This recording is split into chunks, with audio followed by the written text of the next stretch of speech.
and I'm typing up those new picks right now.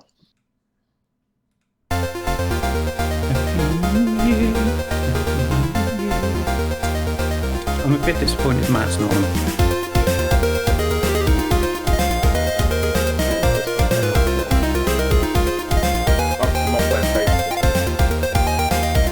I don't mind.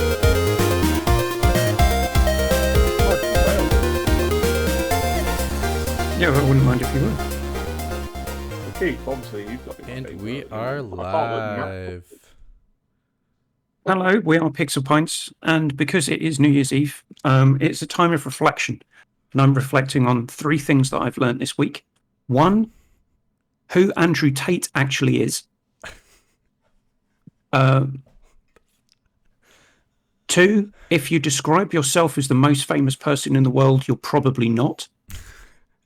And 3, if you're trying to convince prosecutors in Romania that you're not actually in Romania, it's probably not a smart thing to do to post yourself on social media with a picture of Romanian-only pizza company eating the pizza out of the box. So that's my 3 reflections for the entirety of 2022. Thanks to one random misogynistic numpty. We are Pixel Pints. We are the only global podcast that talks about 2 things that we enjoy, which is good beer and video games. We're not here to promote drinking or Andrew Tate because he's a twat. That's just tank the YouTube algorithm, but I don't really care. Please drink responsibly, particularly on New Year's Eve. If you're going out drinking, don't drive. If you're getting high, don't drive. Matt, that was especially for you because it's still illegal in the UK. Whereas Nevada, yeah, you can blaze up and shoot your gun in the air. Oh, no, you can't do that one. And you shouldn't either. Yeah, unlawful discharge of a firearm. That's still a crime. I've completely tanked the intro now. I was too busy thinking about what Matt can do on his social New media Year's can they Eve. follow us on, Heath? Oh, what? On the Twitter account that I just sent out a tweet from, do you mean Pixel_Pints on Twitter and on Instagram at PixelPintsPod? And you can watch most of our episodes archived on our YouTube channel, youtube.com, and search for Pixel Pints. And we will be everywhere. We are also everywhere on all of your audio podcatchers. Swalland, nice seeing you in the chat. I was expecting you face to face, but I've been informed that we aren't ready for how handsome you are to be on the show. You'll just make us all sad. Michael, long time no see. How's things with you? All good. Which I'm Mike? You're Mikey, he's Michael. Okay, fair enough. Yeah, I'm still very much Christmassy, as you can see. Yeah, all good. Nice to see you all again. Mikey, how are you? Very tired because of this. My family's too loving, too big, and too far apart. So we've had multiple different things that we've had to do for Christmas, and we still actually have one gift exchange left, and that's actually on New Year's Day. So I'm not done the marathon yet, but it's been very nice this whole time. Good. Mitch, how are things in LA? Good. That's time off equals lots of games to play. So been playing the shit out of video games. You've come around to the cult of Elden Ring Sting. We'll talk about it. And Liam, nice to see you. Do you have anything you would like to say to Michael? Michael or Mikey? Which one? Well, you're probably the one who cursed you. Oh, yeah, I forgot about that. Well, to be honest, I think you went pretty easy on me. So don't worry, Michael. I still love you. And I will be looking forward to saying 16 fantasy final all year next year. Especially when I announce it to be my game of the year. Fingers crossed. Which will be when you will curse me in return. So I don't know. I've seen the pics. I'm not so sure. I'm just saying. There's a very good chance that a certain Grand Theft Auto game could release the year after. You wouldn't want to be saying, was it 6 auto theft grand? Oh wow! Now. Or Kingdom Tears of Legend, Zelda, the. Oh, And that one's too cruel. right, shall we quickly get How are on you, to Keith? beer talk? Oh, me. I've Yeah, got how back are from a you? few days away, visiting a family. I got some nice swag for Christmas. I got some geek stuff. Don't underestimate the power of nostalgia, because I got some Transformers for Christmas, which are cool as fuck. Mitch, you'll appreciate this. I know I saw that. I was like, I do like the author. I'm a fan of his podcast. Anyone listening, that was the hardback copy of Playmakers by Mike Florio, who is a NFL writer and owns the website Pro Football Talk. Analyst and And former lawyer, so he goes really nice into legality shit, which is really an interesting take. okay, Mikey has sent his picks over, so hopefully, Mitch, you'll get those in a second as well. I did get them. And let's go back to video chat for me so I can see what's going on. And yeah, I've been all right. I've watched a couple of good movies. I watched a couple of shit ones as well. Firestarter with Zac Efron, awful. Zac Efron can't act, and also the effects in it were pretty bad. The story's pretty bad, and the wider acting was pretty bad. So overall, it was great. If you were to take, I don't know, say a Sonic the Hedgehog fan view of here's a piece of shit, you've got to say it's great. Why don't you not get those with movies? It's a bit odd. Anyway, shall we do beer talk? Yeah. Sorry, I'm trying to do my cues adjustment picks at the same time, and I missed my cue. I'm Well, that's all sorry. right, because we'll be doing beer talk for a little while, I suppose. There you go. All right, go for it. So, as a quick, like someone see like a £5 thing in a supermarket and think, ooh. So my wife picked these up for me. So Stormtrooper Galactic Pale Ale with a Stormtrooper beer glass. And on the box, it said, set course for hyper taste. Ha, ha, ha. So that's why I wanted to see Matt, if Matt was on, because I know he'd appreciate the Galactic Pale Ale. And he also asked, he'd be interested to know what it tastes like. From Phantom Brewing Company. Yes, it's New Year's Eve and I'm starting early. I have Frico, which you've really got to. I'll post this on Instagram because the can art is absolutely brilliant. It's an evil slice of square pizza or a whole square pizza. And But it's evil. But it's evil. And that is also a pale ale. And from the Park Brewery, which is literally just down the road from where I am, I have an American brown ale. Now, I've had lots of brown ales. I've never had an American brown ale. So I'm looking forward to trying that one. And I should probably start off with the Stormtrooper so that when Matt listens to this back or watches, I don't know. That was some good poor audio. Thank you. It I'm satisfied trying. Matt with the ASMR. I felt the froth. I heard the head. Okay, It's phrasing. Okay, it starts off. It's really hoppy on the nose, slightly biscuity, not very much malt at all. But then you taste it, and it doesn't really taste very much. It's better on the nose than it is on the palate.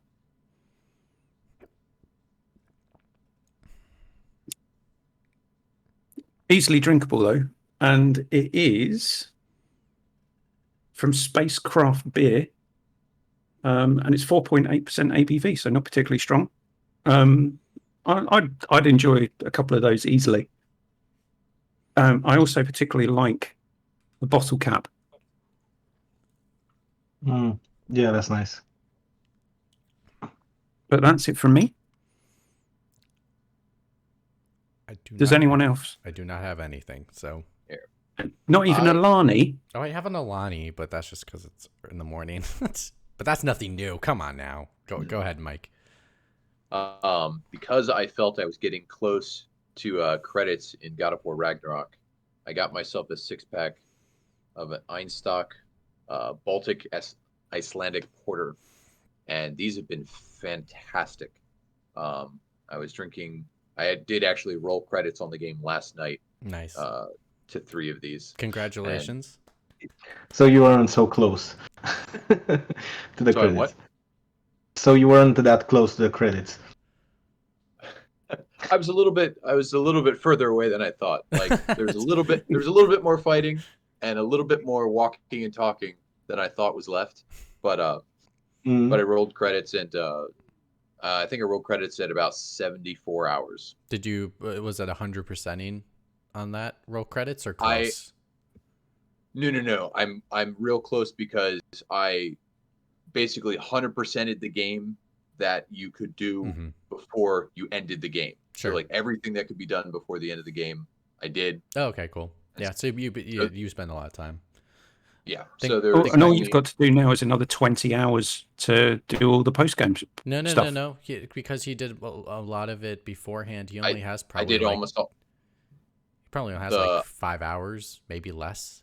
Yeah. Yeah, I already finished, like while I was waiting for my wife to come back down. I finished the Remnant quest. Finished those, and I encountered an old and familiar boss figure. Yeah, It was very tough. I love And that I'm like, cutscene. I love that cutscene after. like, but I haven't beaten this particular throwback to God of War 1 boss yet. Oh, you're So gonna that's get what- a special treat at the end, buddy. It's really nice. Spoilers? Jesus Christ. Yeah. So no, but I haven't rolled like fade to black. You can't play the game anymore yet. Gotcha. But You're close. Nice. Very good. Or is it like Near Automata, where you play through a certain number of versions and it deletes your save? No, but I And will, also, but I will say No, go the depending on where you play it, you actually can get different experiences without spoiling it. You basically, if you finish it before the end game, you get a different experience than you would if you did some of the missions after the end game, which is interesting. Yeah. And it's also taking a slightly longer because I'm playing it on the No Mercy Jesus difficulty. Christ, you're pulling an Evan playthrough. No, like it challenged me. It made me like use the tools, and the fights would last longer. And True. I'll talk about it later. But I found a way to after about 60 hours, I found a way to cheese some of the things that you needed, like having to do the same kind of moves over and over again, because you have to do them in combat for them to like rank up on your skill tree. And there was a in the Muspelheim one where you have to knock them out like into the lava, the challenge. Well, you just corner them, and they have infinite health, and you can just keep doing the different moves that you don't normally do. And so I was able to like level up the moves that I always forget to use in combat. Gotcha. So like the combo finishers and it's like the cool spinny like form change. It sounds like you're playing a JRPG now. It's the only instance of it. Moving. So Mitch, what flavor Alani do you have for us today? Which one's this one? This one is Hawaiian shaved ice. What does Hawaiian shaved ice taste like? Water, I suppose. No, it tastes like like that Hawaiian fruit punch. I don't know if they sell that in the UK, but there's like this there's this very sugary beverage that's like Hawaiian fruit punch. It's just giant red in your face. It tastes similar to that, but better and not as sugary. So yeah, Isn't Alani sugar free? Yeah. But like it somehow they get it to match the flavor profiles, which is very interesting. Anyways, moving on. We got a shit ton of stuff to do. So anyone else got any beverages? No, just finished my Earl Grey with milk, whole milk. Yeah. Nice. You don't have to drink Earl Grey just because you're in the UK. Earl Grey's frigging minging. No, I just love it. I simply love it. It's got if you don't like bergamot, you won't like Earl Grey, and I can't stand bergamot. It has it's one of the few black teas that don't really intervene with my medication at the moment. So yeah, I'm sticking to it. Okay. I didn't realise it was for health reasons that you were being prescribed Earl Grey. You don't have to answer that. I was just trying to move us on from the conversation about tea, because there'll probably be people who may or may not listen to this in America wanting to throw their laptops into the sea. Oh my lordy. Well, should we just get started? Mitch, are we going to do the awards first? Yeah, we're going to do the awards first because we got to end 2022 before we talk about 2023. So if you did not know, this is the episode of our Pixel Pints Game of the Year awards, along with our fantasy draft for 2023. How this all worked was I asked all the people to submit me their nominees for these categories, except for two, because there's two special categories hosted by myself and Mick Wumble. But how this is going to work, I collected your nominees. Fortunate enough, almost every single nominee fit within Rafa's graphics he provided for me. That each one had at least a maximum of 8, except for one category. So I had to split one in two by accident. But anyway, so I have a graphic pulled up. If you don't have the stream pulled up, please pull up the stream. So basically you can view it. So what I'm going to do is I'm going to go through each of the nominees. I'm not going to say who nominated what game. So basically, when we go through these nominees, I'm just going to list the nominees. I'm going to reveal them one by one. If you want to tell that's your nominee, great. But just because of time, I'm only going to save like statements for things unless you gave me a small blurb or the game of the year. We're actually going to have you talk a little bit about it. If not, if you gave me a blurb, I'll just read your blurb because it'll be easier that way. But anyway, going to go through the nominees. We'll talk about them. We'll all vote. We're the jury. We decide which one wins. And then I have a little Pixel Pint mug that goes on that specific award. So, all right. So the first category. Oh, and here we go. Biggest surprise. Oh, I got it. Crap. Having an official Pixel Pints baby?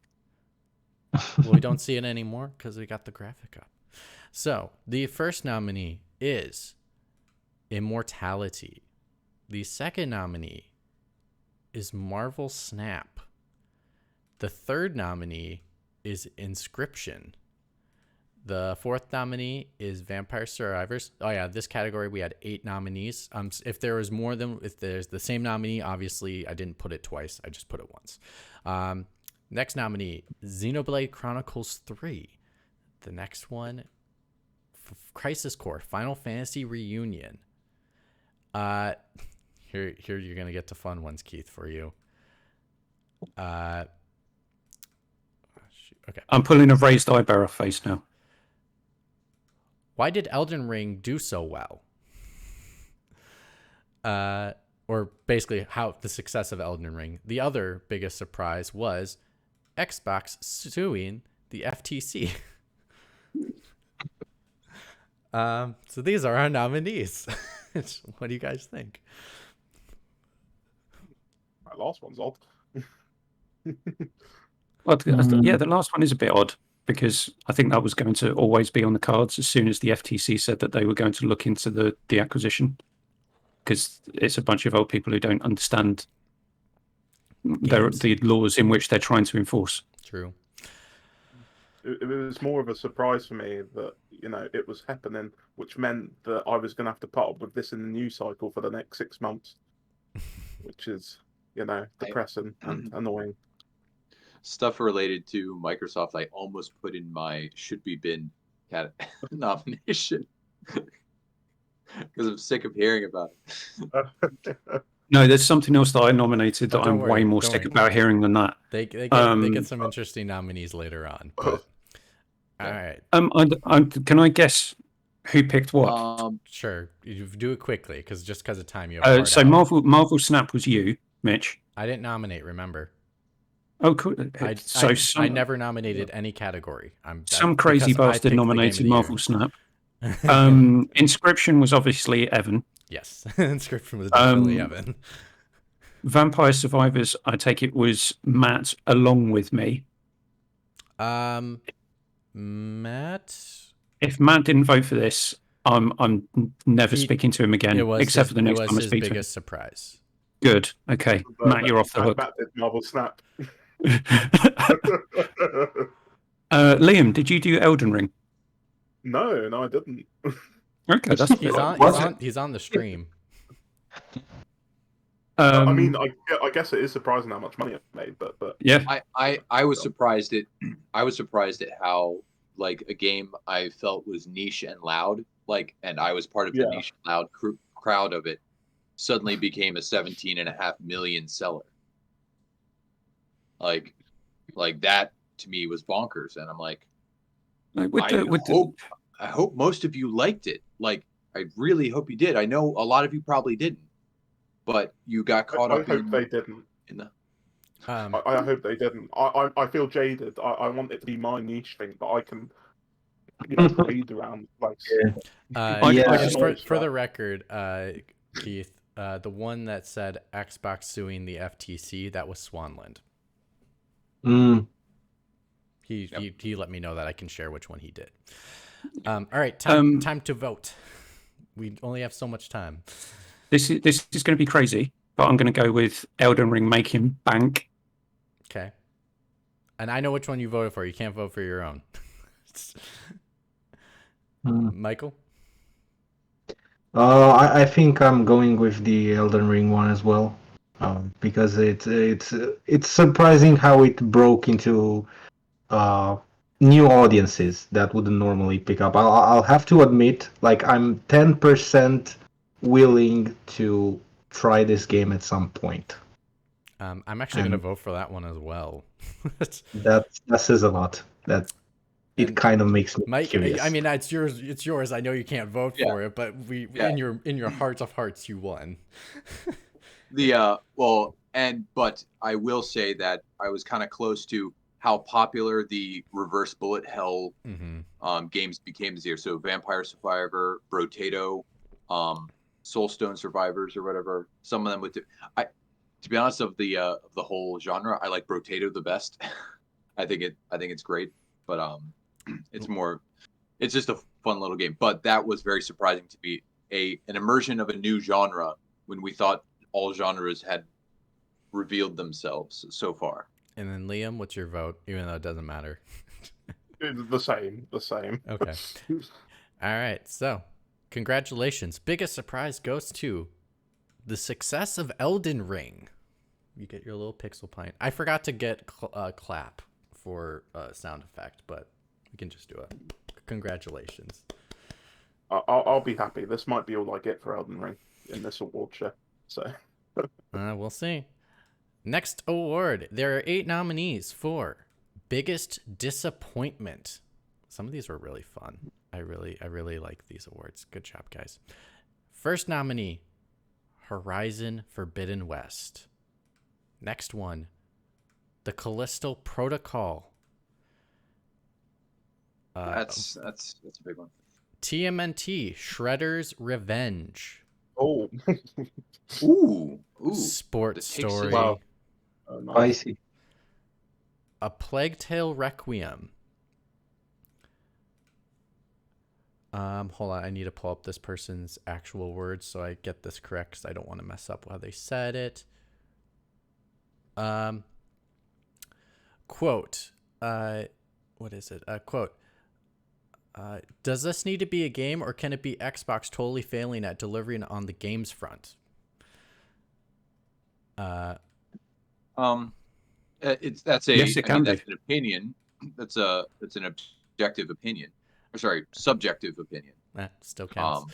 But they're all subjective opinions. That's So what I'm saying. That's what I'm saying. It fits the bill. They think that they didn't deliver games. Price hikes.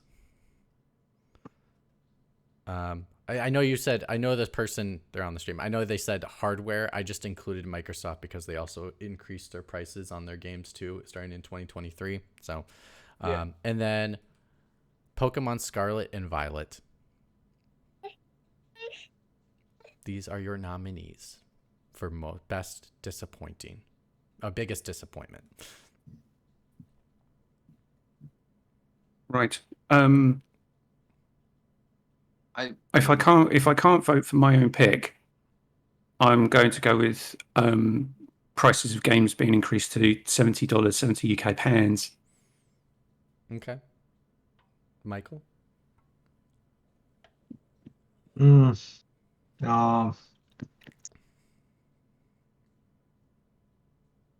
would go for, but I'm not. I would go for the new Pokemon game, but then again, I'm not really playing those because they don't ever look good or interesting Out of or appealing. principle, So I respect it.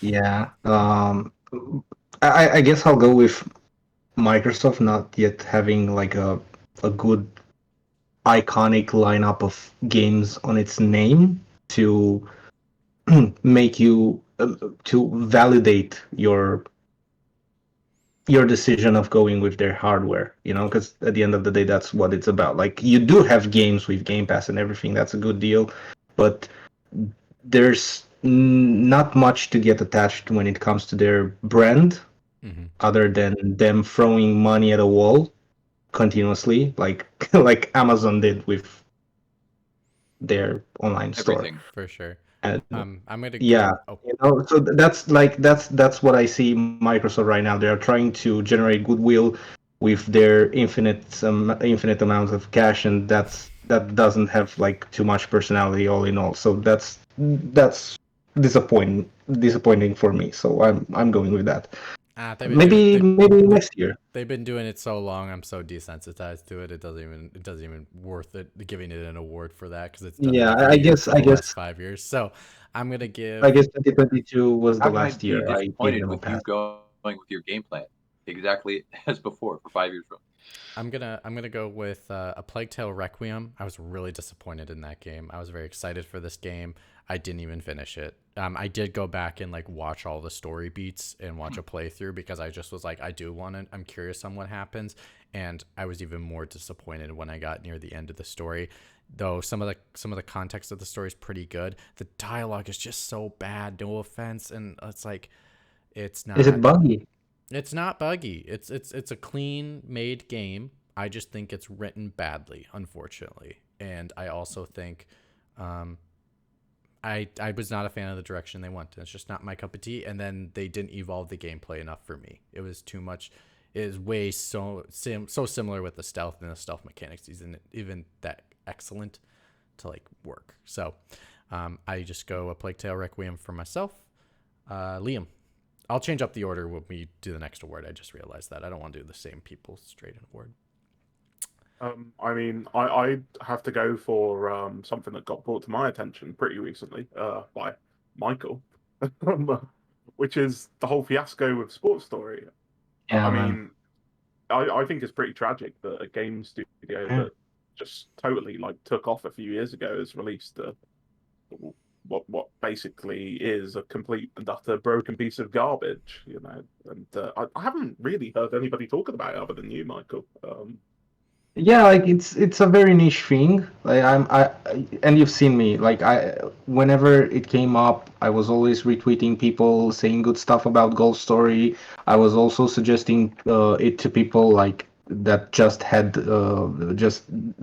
bought the Switch, because like it's an exclusive, and while it's a really small game, you have to play it because there's nothing else like it. And yeah, like I because in the same time, I don't want to be a douchebag. Like these things, like maybe it was a bit rushed. Maybe there were some development hell scenario going on, because it took quite a long time for it to launch. And this one was Sports Story was self-published, as far as I like, because I wanted to look into it. The first game was published by someone else, and maybe I don't know, maybe while making Sports Story they ran out of money, and I don't know. Yeah, hopefully we'll get patched and generate a better opinion. Like it was really really frustrating for me because even like there are there are some problems in it that weren't in the first game, and you wonder how they could mess those up. Like even the foundation that's present from the first game is broken, and then the addition of the new features, those don't really feel good either. So yeah, I don't know. It But you should needed buy the more game time. anyway to support the devs. Otherwise, you hate games and hate game developers. Yeah, All right, Michael, but Mikey, yeah, what do you got? quite tragic. Um, for me, probably the most disappointing, at least game wise, even though I didn't play it, was Callisto Protocol, because there was a couple of streamers that I uh really like, that they were so hyped to play it, and I was like, oh, this is going to be a great watch, because like I'm not going to play the game, but they love, like they're going to love that game, and they just were disappointed, and it was like a slog. And so like I'd tune in and be like, all right, I'm done. Like it wasn't interesting, and it just seemed the same the whole time. And from what people were expecting with, like there's dismemberment of it, but there's not strategic dismemberment. There's not, and it's way more of a, almost a, what was the surge, or like kind of, it was such melee focused. Um, it just, there's a lot of really pretty things, and there's a lot of really pretty disturbing things in it, but it's very linear, and it feels like a slog, and it feels like things don't change much, and you don't get to see anything interesting in the game. I heard Like Steph Sterling it's talking about it, and she was saying that there's 3 jump scares in the whole game, and they just reuse the same jump scare over and over and over again. the Doom 3 approach. Yeah, This is so true. I did forget. Sorry, I did forget. Burkoff did nominate Pokemon. I forgot he gave me statements for every single one of his things. He nominated Pokemon Scarlet and Violet. He said Pokemon is a Nintendo game. The fact that they are any serious about game-breaking bugs is an incredible disappointment. But now, because we all picked different nominees, I have now changed the pool, and is only the 5 games we selected. Now you must vote for a game that you did not just vote for to pick the winner. So I'm gonna go with, and then we'll just do it really quickly on this part. I'm gonna go Xbox. Not no. I'll go Price Hike. That's ridiculous. I'm sticking with Price Hike. You can't. You have to change. You can't do the same one you voted. Well, in for. which case, I'm going to live with Michael in his pit of despair about the state of sports story. Okay. Liam. Go ahead, Michael.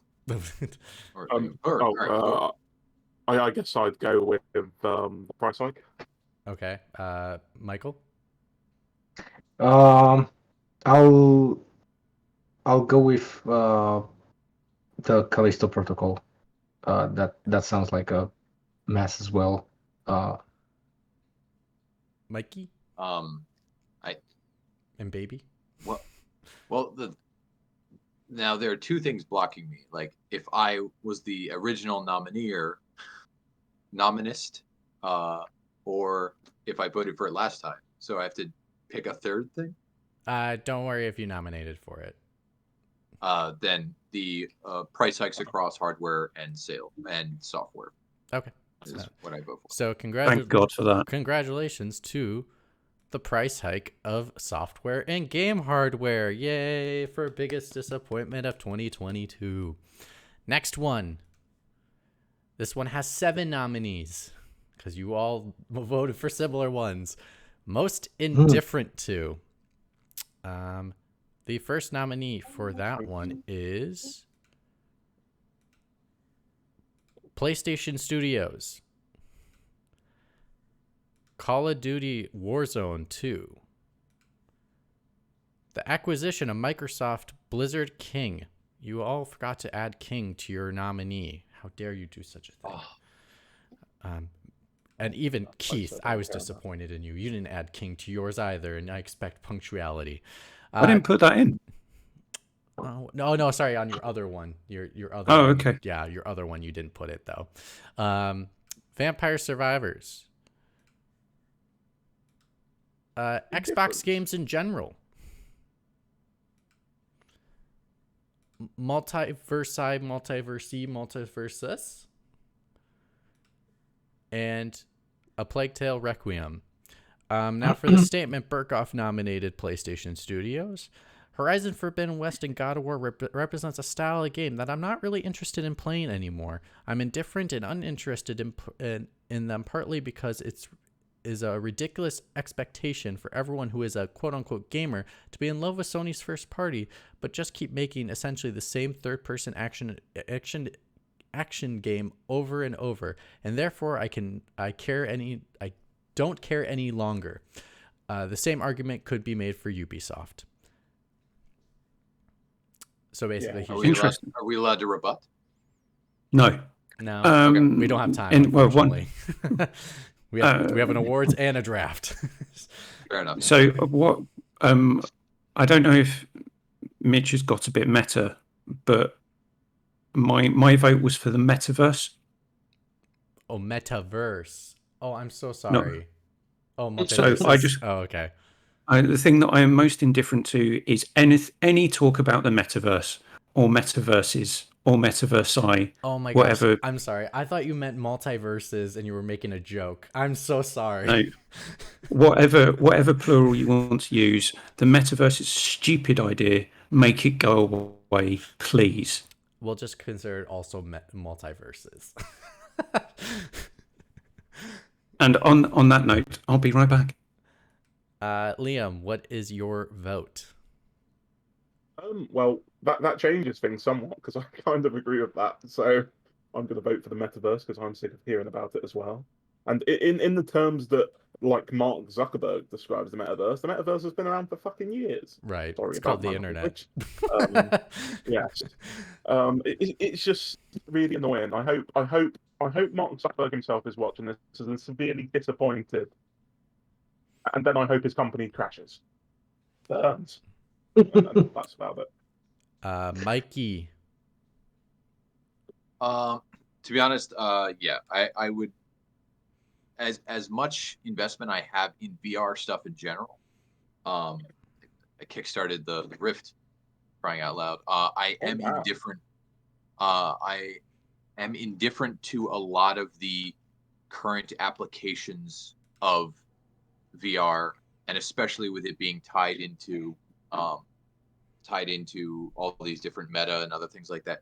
Like, I'm glad, not for the people who lost their jobs, but I'm glad Zuckerberg at least has said, yeah, I screwed up and cut 11,000 people or 11,000 jobs or whatever. And my son, not meta, but really hit himself in the head with a flashlight. Jeez. Oh, sorry, buddy. So yeah, my vote is for the metaverse and all things metaverse. Okay. I'm also so sorry, Rafa. I knew I should have wrote these down, and I tried to memorize which ones to try to like go and actually say the correct statement for. Yours, I'm sorry, the Xbox one is not just its games, it's Xbox effort to stay relevant aside from Game Pass. Yeah, those. My apologies. I screwed that up. Yeah, no worries. Yeah, Go ahead thanks and give for me your clarifying. selection too. Yeah, I'll go with Warzone 2. Like, I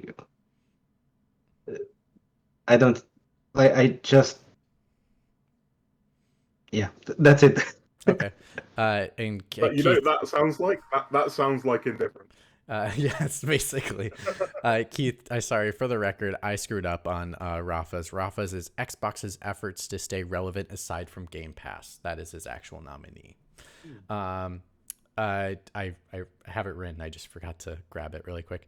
I'm going to go with Rafa as well with the Warzone 2 because it is the same damn thing. It is. Yeah. That was also mine. It is. I'll vote for Warzone 2. I will let you all know. Multiple people nominated that category. That was one that got multiple. The only one that got. Have most of those people who have nominated it never played it?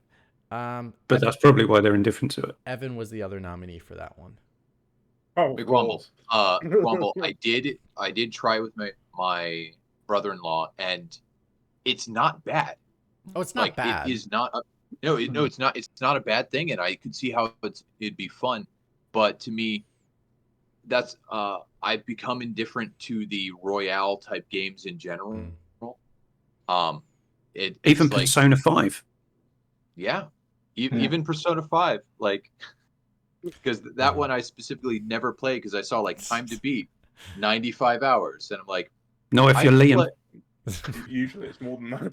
And then, Well, no, it's like, and then anyway, because I was like I could play about 5 or 6 other really good games, or I could play Persona 5, and so I made the choice to play just with the time investment I had.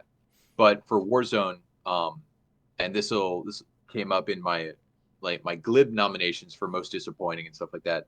My glib nomination was how much time I spent playing Destiny 2, and coming back to single player games like God of War and other things like that kind of made me indifferent to the live service game in general.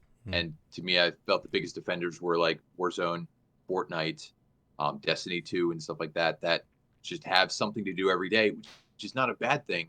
But for me, I'm like, I already have a job. I already have kids. I already have a full-time hobby. I need something that is different than a checklist. And so, yes, I will agree.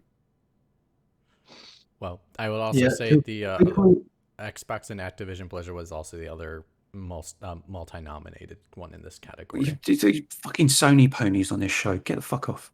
To, Just go, to go, and quickly, start your own podcast that's just about Sony and you licking They their said they're pony indifferent arse. to. It means they don't care. Keith, it means that Exactly. they're not Sony ponies. The Sony ponies care. I kind of agree with it. Congratulations to quickly add to my sorry, just a few seconds. To quickly add to my train of thought on how I chose Warzone is that all the other nominees have the potential, be it good or bad, to cause some ripples, and that interests me. Like, even if I probably never play Vampire Survivors, it's nice to see how everyone is talking about it and how it like went all these parts of the internet and generated so much attention. While when you look at Warzone, is like it's the same as Warzone 1, and it's in closed bubble. It's not like it's trying to expand, and like, at least from my point of view, which that makes me indifferent. It doesn't catch my attention in any way, shape, or form. Millions of people disagree, and yeah, I know, but and I'm saying they are wrong. A lot of people who a lot of people who play Warzone and other stuff like that, because it's huge. They're the people who would never bother even being part of a video game podcast or something like that. Like my brother-in-law, the only thing he plays is Call of Duty, and he plays he plays it on an Xbox One S, because he's like, I haven't found a need to upgrade yet, because that's. And unfortunately, these are the same people who are being targeted for the launch of the metaverse. Moving on to the non-ready. Congratulations. I say one thing as well. Gotta be very quick though. I think, we're running out of time. Yeah, I think if I didn't have friends that played Warzone actively, I think I would be indifferent towards it as well. I do have friends who play it, and I'm indifferent towards it. All right, moving on. Best gaming moment. This is just a moment in games that we all is just like, wow, best moment. First one, Christopher Judge. Now this one goes with a Burkoff statement. Christopher Judge 8-minute speech. Where is it? What's there to say about Christopher Judge's speech? I was baffled and amazed. I think it's awesome that he accepted an award from Al Pacino, preceded by just taking all the time in the world. Congratulations. Next one. This one had multiple nominees, so I just threw. My wife actually enjoyed that speech. Oh God. I threw this one into a major category, and then I'll read everyone's little statements they did on this one. God of War Ragnarok had multiple nominees of people saying amazing moments in the game. let me just pull one at a time. The first one I can think out top of my head is you, Mike's cue, which was so adorable. Is that he's like, the game wasn't the thing about the game wasn't like, not that it's not memorable, but it is, but that the fact that his son came down and said, "Could we play Dad and Boy?" My daughter. Oh, My your daughter. daughter. Like, Your daughter came down and it was said, squeaky down the door. Can we play Dada Boy? "Oh, And that's so so." she would hop on the couch behind my gaming chair and give me advice and be like, oh, and ask questions like, why you don't have hair? Why is he sleeping? Oh, there's just a little blood. Oh, a lot of blood. No blood. These were during berserker fights Oh, where she Jesus was Christ. constantly seeing the death screen. Like, oh, just a little blood. Another person nominated saying there's a particular moment where I thought I was going to be attacked, that I was being attacked by a Valkyrie queen, but it turned out to be a red herring. That gave me a wow moment. You get attacked by fish in the game. Yeah, sorry. These are not spoilers. I made sure that these are not spoilers, or adjusted them. And then the final nominee in this category as well. Let me just verify it, making sure it's not. Okay. The final nominee in this category was the opening fight scene of God of War Ragnarok. Just wow. So those Looks are like separate, boss. but they all are in the same box. Just because I didn't have enough boxes for everyone's wow moment. Next one, Horizon Forbidden West. When you turn on the lights in Vegas. The next nominee, the child at the Game Awards. Another nominee, CD Projekt Red Glow Up. Now I glow up as in terms of they got a lot of shit going on. They fixed their shit and now they have new shit and now they're gonna have more shit coming. They turned it around. Real Don't quick, trust them. I'm guessing there's a collaboration. Oh, never mind. Like CD Projekt has to be involved with the anime, right? Yeah. They're Yes. It's not late. they're not making it, but they're consulting. Gotcha. Okay. But the people never played the game that made the anime. Like they just used off the PG Project Red's knowledge. Okay. The next one, getting into the Royal Capital in Elden Ring. And you'd be nice that I gave you a little image of the Royal Capital. Be grateful. Inscription, end of Act 3. I will start off with you, Mike's Q. What is your gaming moment? Best gaming moment. I to be honest, I have to go with ones that I experienced because there's a couple in there that sound glorious, but I'm going to have to go. We can come back to you if you have to think. Yeah, Okay. sorry. Liam. I've got to be honest. I didn't really care about any of these. I'm not gonna lie. I'm just gonna go with CD Projekt Red's Glow Up because I watched their investors call and found it very entertaining. Okay. Because of the investors getting very angry at them. So, McWomble. yeah. I can't vote for myself, can I? No, you cannot. Then I'm voting for Christopher Judge. All hail Teal'c. I am going to. This one's tricky. I disagree with the nominee of Glow Up because they patched a game means that all good graces are back to this company. Highly doubt that. So I'm going. One thing I would say about that though is that their roadmap for the future is a very good one, and I think just because they have a using roadmap, all of their resources in a smart way. You want a bit of stability for the future, right? But Anthem had a roadmap. Yeah, I'm going to say you can have a freaking roadmap. It means nothing if you can't execute. This studio has yet to prove. This studio has yet to. You're not letting me finish. This studio has yet to release a non-buggy game at launch. So until they do that, I have no faith in them to execute on their platform. Like they could tell me the coolest things in the world, but I care about execution more than telling me what's going to happen. That's why I'm nervous about Microsoft for their first-party lineup. And my word's going to go to The kid standing in the background at the Game Awards, because what the fuck? Michael. Yeah, I think I'm gonna have. Oh, Michael. Oh. I got you. Don't worry, Mikey. I got you. Well, if you already know what you want to pick, you can go first. I think because Ragnarok has so many different moments, I can't pull out one of them because just that happening and none of the others happening wouldn't have the same impact. So I think I'm gonna have to go with uh, nominating Rabbi Bill Clinton. Rabbi Bill Clinton. Maybe that should have been the name of the nominee. The nominator should have done a better job of coming up with a fancy title that I had to say. Also, could someone link the stream in general? It's also on Twitter. Oh, okay, thank you. Yep.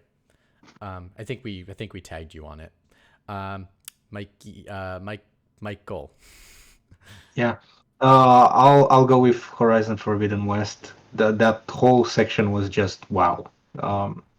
Really beautiful. Yeah.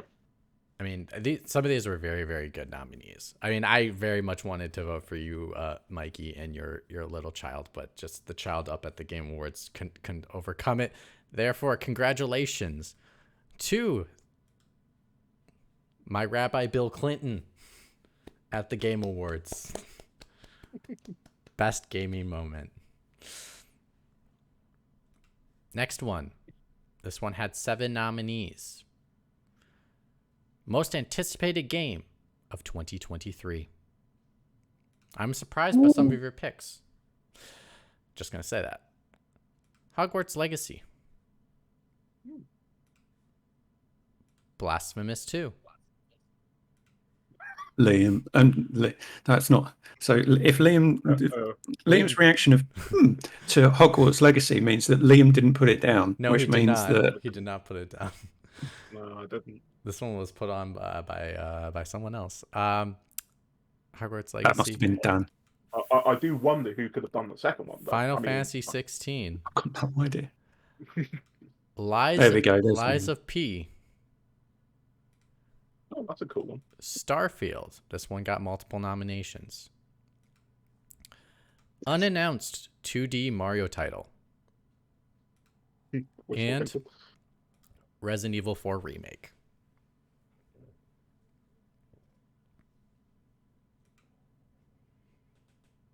I know who I'm nominating. Nominating. You're and nominating. No. I mean, voting. Okay, That's go ahead, Mike Skew. Go for it. Because I forgot about it, would have done it myself. Lies of P. Like, oh, Pinocchio born. Oh. Okay. McWomble. Since I can't vote for Starfield, I'm going to say Lies of P as well. A Souls game. Souls like. This one looks like it's got more accessibility features, kind of like the Still Rising game, but it's not going to be as full of jank as Still Rising is. That's fingers crossed that it's not. That's actually one of the reasons why I like a lot of the Souls likes, like coming from completely different developers, because you get different skill sets, and a lot of the times there actually will be things that can be tweaked to make it more accessible or easy or more easily playable with different things. So I always like the surprise of, oh, how do you change it? Like, do you do a good job? Do you do different things? So that's, I think And I'm just more on the fact excited that for it being, sorry. all I was going to say is I think I'm more excited for Lies of P not being made by From than I would be if it was made by From. I mean, that's probably a lie, but I have good feelings. That's a lie. That's a lie for you. It wouldn't be a lie for me. Fair enough. I'm going to go out and straight up say I'm going with Final Fantasy 16. Liam. What? Oh, Sorry. Awesome. What's your vote? Well, I tried really hard to vote for something other than Hogwarts Legacy, but I can't do it. So Hogwarts Legacy. I tried. And Rafa? what's the second game? That one is a Blasphemous 2. Blasphemous 2. Oh, Nominated by our okay. own Evan Piotrowski. No the Platinum surprise. Fraud. Yeah, I'll go with. I mean, the others I'm really excited for, but I'll go vote for Final Fantasy 16 because that seems to have like some massive set pieces, moments, whatever. I like that. I love what they did with the really huge enemies in Final Fantasy 15, and I'm Okay, curious so what they do in this one. that means Mitch, I think as winner of the Game Awards, you should just arbitrarily decide. no, we can do a vote around. It's really quick. We got time. I'm looking at the time. We're good. We got an hour. We're good. Right? Yep. Okay, we're good. Yeah, we only have 3 awards left, and then the rest go by quick. So pick another one. Now you can pick for the one you nominated. That's fine now, because we went through the first round of voting. So we have Hogwarts Legacy, Final Fantasy 16, and Lies of P. I'm gonna. Have you just done this on purpose so that Liam can vote for Final Fantasy 16? No, I did not. The of the 3 left that I can vote for, I'd have to say Final Fantasy 16 for the express purpose of, or the express reason that it's the first one that actually I'm like, I might play this. Like 13 through 15 didn't really appeal to me at all. But 16, I'm like, okay, like it feels like the era, it feels like the realization of the 1, 2, and 3 era of Final Fantasies realized in a really big bombastic open world of the what's left. I think Final Fantasy 16 I'm more excited for because I never read the Potter series growing up. McWumble. Liam, would you like to tell people what I'm going to vote for since I can't vote for Lies of P now? Oh, Final Fantasy 16? Am I bollocks? No. Hogwarts Hogwarts Legacy. He's gonna Legacy. Hogwarts Legacy. What are you talking about? Vote for a I'm JRPG. fucking around. Liam. Final Fantasy 16. I'm like I said, it's a year when Hogwarts Legacy is coming out, and I'm more excited for Final Fantasy 16 because every time they show that game, there's just little nuggets that I get from it that get me super excited. So I go personally Lies of P. Rafa. I'll so I can't vote I need to change my pick, right? Correct. You can Yes. you can do your nominated one now. That's fine. Yeah, it's not in here, but I'll go with Hogwarts. Oh my lordy. Okay, so that brings it to a complete tie between Hogwarts Legacy and Final Fantasy 16. So we gotta do one more round of voting. Yeah, You one- can vote for anything you want on those. Okay, I was gonna games. say There is so now there is only 2 games. Now you can vote for one or the other. So mine will be Final Fantasy 16. also Final Fantasy 16. And There we Liam go. will vote for Final Fantasy 16. So Final Fantasy 16 wins because there is no way I'm voting for a JRPG. Congratulations to most anticipated game of 2023. One thing that one nominee that did not make the list because Keith mentioned being like, I wish I could nominate, but I can't nominate, which was Spider-Man 2.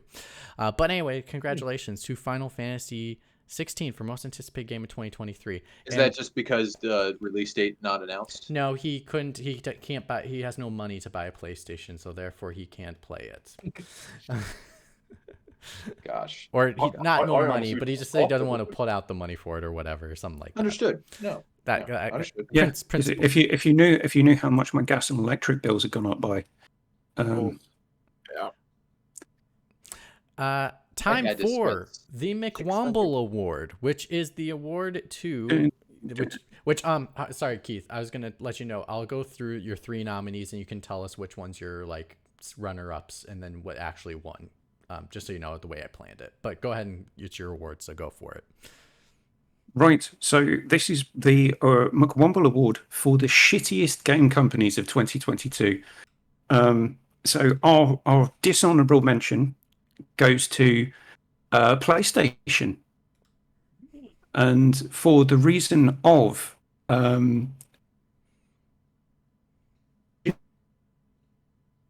Oh no, he froze on his own award. I need closure on They this cut off his anecdote. internet connection. The He pressure won't got be. to They him. won't let him speak. Oh, the one time he needed his internet to actually work the way it should. Okay. Oh my What god. I will do That's is great. we will hold off on the McWomble Award. We will move on to the Mitch Award while McWomble figures out his internet issue. Oh, that's Mitch so funny. Womble Award. You know, we just got a sneak, best moment of the year for the podcast right at the last minute. I know. Yeah. So good. Yeah, that's It's great. forever engraved. All right, so the Mitch Award, which basically is Accessibility Award. Of course, we got to do one, and just because it's my thing. So the three games that I believe. Oh, there he is. Oh, Keith. I'm gonna do my award because we Just keep rolling. Keep rolling. I will come back to you, but we love how you paused right when the pressure was on. It was a Kodak moment to snap into 2022 going into 2023. Anyway, the Accessibility Award.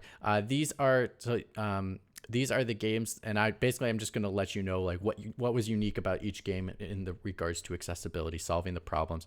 Now, knowing that just because I only have 3 games on here does not mean other games did not solve problems through accessibility.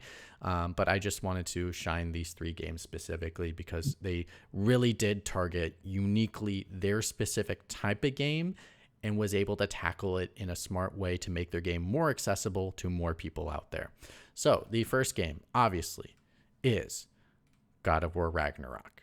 Now, what this game did unique in regards to the accessibility side was they had reinvented and they have adjusted what we consider presets, is amount of features if you're low vision, hard of hearing, or you have motor issues. What ends up they did was they actually had levels of accessibility that they provided for you. So if you maybe had some slight vision issues, they had a smaller tier, but then if you're someone who is almost or completely blind, they had a higher res for a preset. They did things where you could customize a lot of the high contrast mode, and they tackled it very differently than other games as well. So they did that. Their game is fully is playable for everyone, basically, pretty much. Many people who are blind was able to complete this game. Congratulations. Love that they got to do that. Had audio cues, the whole shebang. They had the full suite of features, plus elevated in many different ways of offering customization. My favorite feature, though, is you could turn on a feature to allow you to have to basically checkpoint a boss, which is if you die and you come back, you can have full health, and if you got them down to over halfway, they start off with halfway of health. I think that is an ingenious feature for everyone to use, that everyone would use, and I wish I had it in every game I played. So, congratulations, God of War Ragnarok, for your nominee. Next one. That feature was not available on the No Mercy difficulty setting. True, but yeah, it was there for people that needed it for sure. The next one, The Quarry. This one was ingenious. This one, they allowed multiple features, including you didn't even have to play the game. You could just watch the game if you really wanted to. They also did things of slowing down the time that it takes to be able to do button inputs for those quick time sequences, so that if a player felt like they didn't want to fail, they don't have to worry about failing. They wouldn't fail. They had so many features that addressed their game that I'm really, really proud of this game, that basically it allowed for a lot of people to play. Also, God of War, shout out to the large text. Huge text. Great. Text sizing, huge issue in games. All game developers should have text font at least at 24p as the standard. Final The award. font in Chorus is atrocious. It's tiny. Oh, yeah. 24-point font needs to be the standard across the board on just your regular font for every single game you play. That's the smallest you should have because of how big of our screens that we have today. Game developers still do 12-point font. That's ridiculous. It is too damn small. Elden Ring, I'm looking at you. You have freaking too small a font and I can't change it. That's ridiculous. It is 2022 going into 2023. Wake up. Yeah, Evan addressed that especially with kanji characters, it's even worse. Oh, yeah. Imagine. People want to be able to read, because I like subtitles, because I like to read what I missed, because sometimes I can't fully understand what someone is saying, and I can't sometimes process everything someone is saying unless I'm able to read it. And so give me text I can read, please.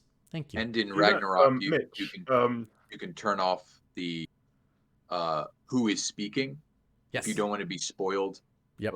of who is speaking in Ragnarok. I was like, oh, there's a breadth of options here. There's a lot of good options there. For sure. I just say one thing I really like that Persona 5 Royal does is if you hold down the thumbstick, it just brings up all of the subtitles that have previously come. So if you've missed something, I like like that. you quickly, yeah, it's I really wish- handy. I wish Great, more games yeah. did that. I wish more games did that Uh, too, hands down. GTA 5 and GTA Online do that. Like you get so many text messages and information. You can go back in the menu and see like all the notifications and everything. That's really great. Yeah. But yeah, with all the streaming push and everything, especially now with the Steam Deck and the other smaller devices, developers should take into account giving options to change the scale of the UI because it makes certain games unplayable on a much smaller screen. For sure. Slight Yeah. shout out to Final. Grounded for their accessibility options. So you're Like, afraid of spiders as well? I am not, but the ability to adjust what you're comfortable with for like the spiders and stuff, because some of those can be terrifying looking.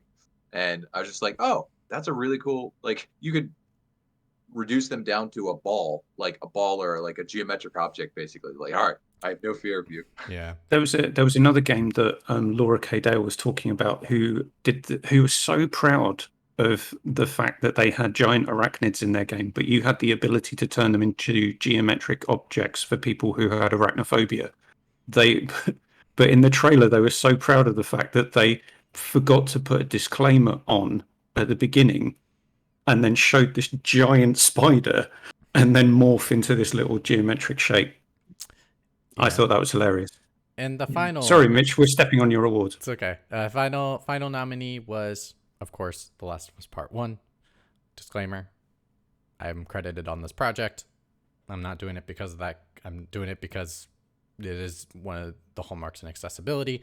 A couple things the game innovated on was speak vibrations, haptics. So basically, the audio would play through your controller to match the vibrations of someone speaking, of the person actually speaking, because the actual speech audio vibrates through the controller, which then mimics speech.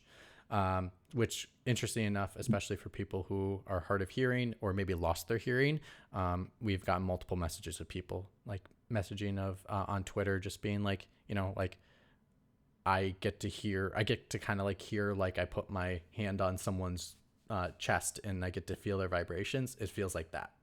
And that just brings back memories of like when I was able to hear at that time. New experiences really like cool. that. The other one, audio descriptions through all the cinematics.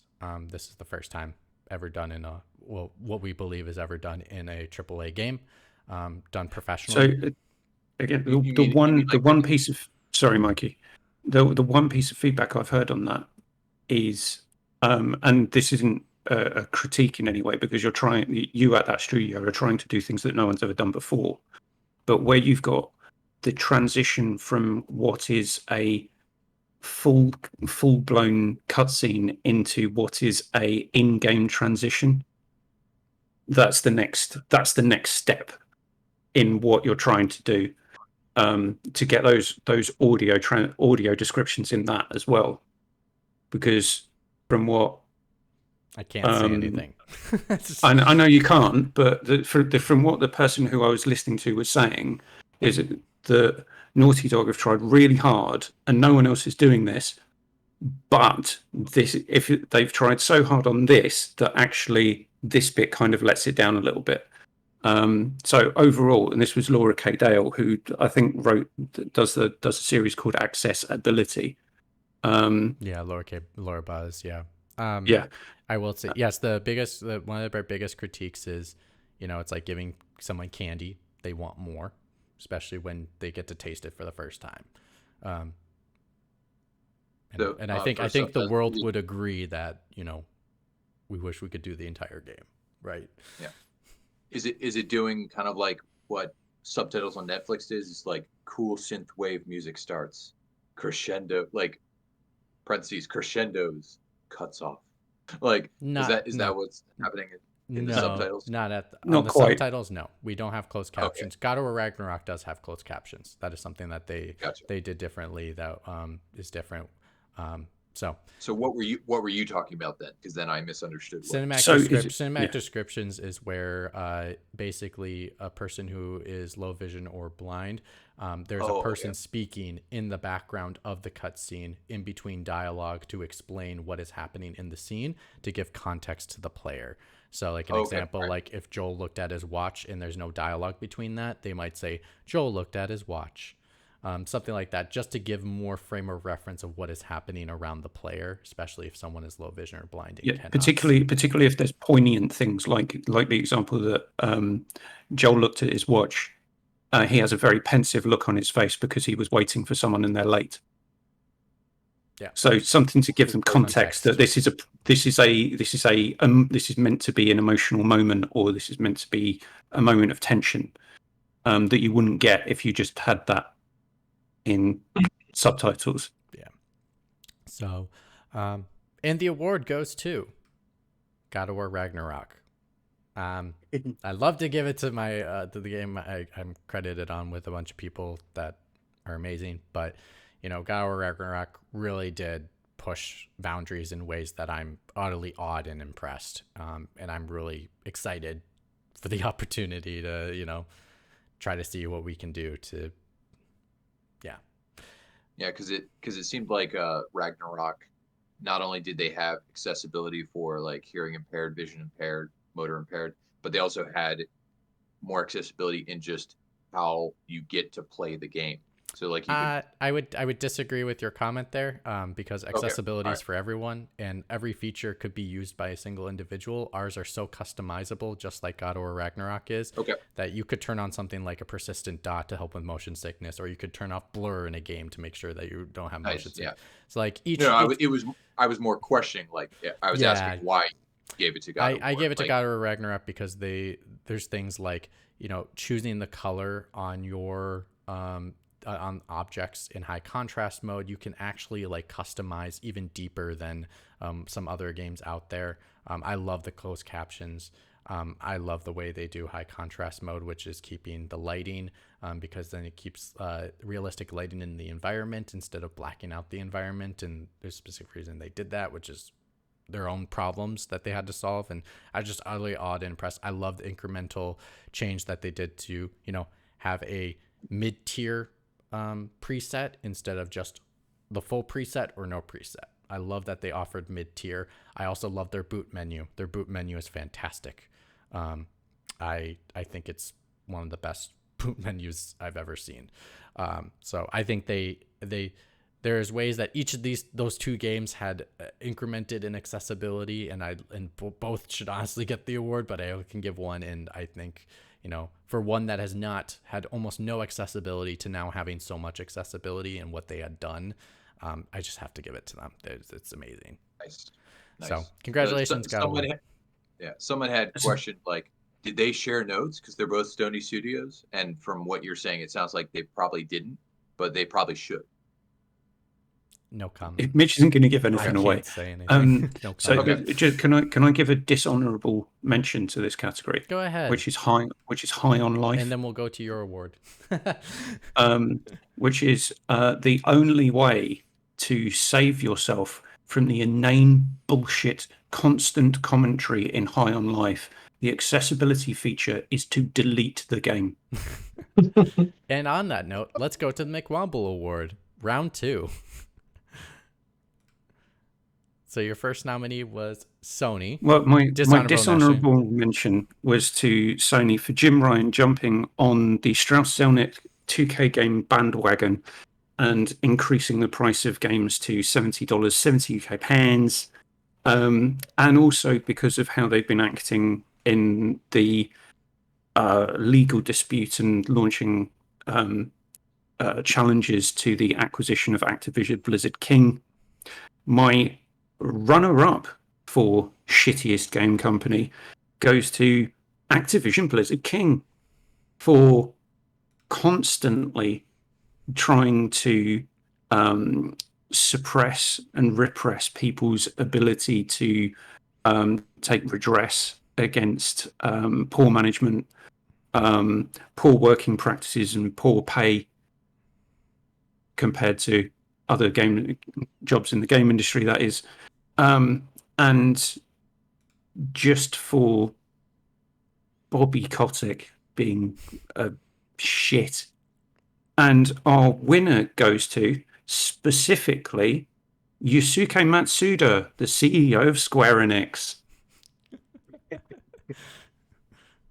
Does that even need an explanation? Well, for those people who don't know, it was just his letter from this year. That's the one That's thing. all it took was a letter. Because all it took was one letter to say, yes, we are still going to be involved with NFTs. We're still going to push forward with our own version of our own metaverse, which isn't a metaverse if there's going to be multiple metaverses. That's not how it works. And also pushing forward with in-game rewards for people working for Square Enix. So if you produce stuff for us, we'll give you free stuff in games. Fuck off. Then there was all the stuff about them selling off all their Western IP that they don't understand. Is it because it doesn't make them any? It didn't make money. It did. It made some money. It didn't make all the money that you thought it was going to. Therefore, it's bad. Japanese developers can make Western style games in the same way that Western developers can make Japanese games inspired by Japanese culture. I just do not know what Square Enix are doing at all. And the fact that Yusuke Matsuda basically doubled down on everything shit that's going on in the games industry at the moment makes them McWomble's shittiest game company for 2022. Congratulations. Okay, moving on. This is the one that had 9 nominees, and I only had 8 slots, so I had to split one slot into 2 pieces. Game that didn't get a fair handshake. Basically, our not a runner-up, but like honorable mentions for the year that was not nominated in other categories, including Game of the Year. Or it was. You never know. This is going to be the interesting one because I can't wait to see Keith's face on some of these. First one, Tinykin. Next nominee, Chained Echoes, Horizon Forbidden West, Immortality, Ghost Song, Backbone, The Quarry. Oh, sorry, that's not the category I was thinking for, Keith. It's the next category. Tunic and Lego Star Wars The Skywalker Saga.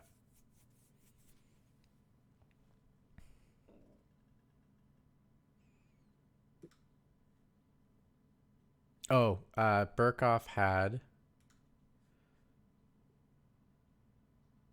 Wait, what? Oh, sorry. For most anticipated, Burkoff had Starfield. I can't help but be interested in it. I tried to avoid spoilers in analyst videos, but it crept onto my YouTube feed, and now I know too much of the game. I'm probably going to be entirely too happy to play a broken, buggy mess. But Burkoff nominated Chained Echoes. Would have won Indie Game of the Year if it hadn't been released earlier. It's a Pixel Pints art junkie's West Dream and plays a lot of respects to the inspired it, Chrono Trigger, but pretty much every Squaresoft RPG in the late 90s. Keith. Okay, so I would have hated it then. I can't vote for Backbone despite how much I love that game. So I'm going to go with The Quarry. Because I'm a big fan of what Supermassive games do. Mikey. I thought of a different nomination that I wish I'd put, and that would have been Norco. I think should have gotten more attention than it did, but forgot about it. There we go. Of these games, I've seen several of these. I kind of would have to say, like, I feel Tunic is like it still does get love. Um, that would almost be what I'm thinking of. So to be honest, I think I have to go with the Quarry as well, because I really don't know much about the other games like Tinykin, Ghost Song, Immortality. I know they've been spoken of, but I haven't delved into what they actually entail. So I can't say whether or not they should. I'm gonna go Horizon Forbidden West. Even though I really didn't like the ending, I did not like the story. It's still a really, really solid RPG. Really, really solid one. That It got nominated for multiple Game of the Year awards in various different categories. How can you say it didn't get a fair shake? Yeah, I don't would know. agree with I that. think it's kind of like, yes, it got nominated, but it's like a forgetful nomination. Like it never had a shot. Because I was the one who nominated it. I'm going to have to defend that. And it did get nominated for a lot of things, including Game of the Year. And what I feel like is that Horizon did it to itself, or Guerrilla Games did it to itself. Again, releasing next to not only Juggernaut's releases from living games, but also Juggernauts like Elden Ring. Because even though Elden Ring wasn't known to be as gigantic of a hit as it was going to be, it's still a From Software game, and at least in the critic space and the podcast space and stuff like that, people are going to talk about a FromSoft game, and you need to give yourself just a little bit of breathing, or even 2 weeks longer of a space. I think would have given Horizon a better shot, because a lot of people I know started playing Horizon and then stopped to play Elden Ring. Like that's like Case in point. Yeah, case in point. And so that's why I But that was your choice rather than Yes. its ability to get a fair shake from. Fair enough. Rafa. But that was my He has a my point headcanon. though, I think. Rafa. Yeah. That was my headcanon. No, you can be like, Before I give my vote, a few seconds of propaganda. Go play Tinykin. It's a great platformer. It breaks my heart. Not a lot of people have played this game. This is a love letter to whatever great platformers have been in the past. Like, just go get it. It's so fucking good. It controls so good. It's amazing. Now to my vote. The only other game I can relay from all these peaks is Horizon, and I think it did get a fair uh, uh, amount of attention.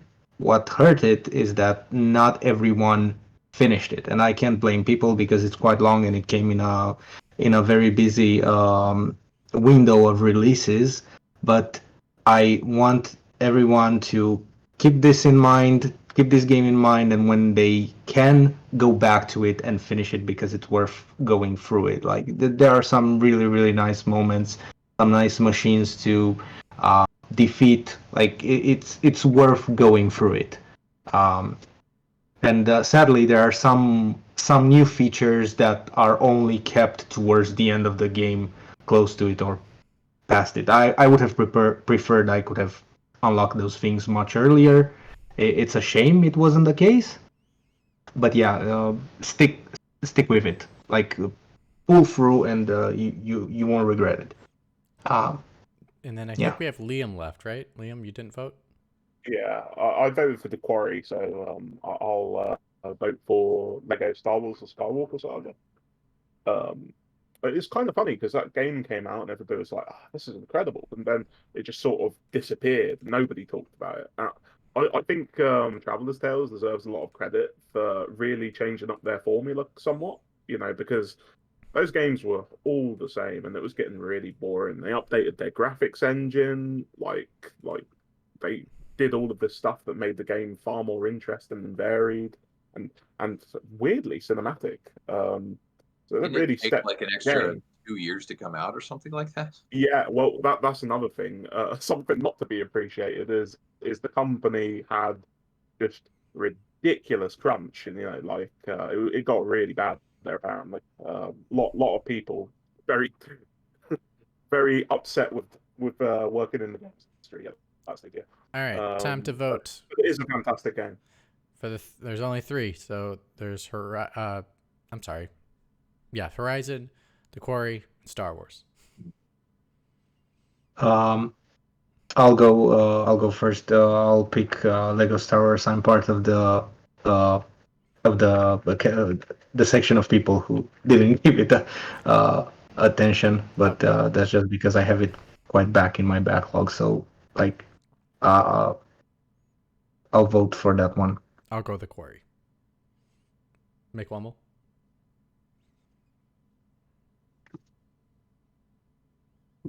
Sorry. I'm going to go with. Thought you froze again.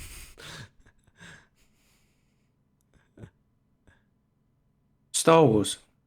Okay, Mikey.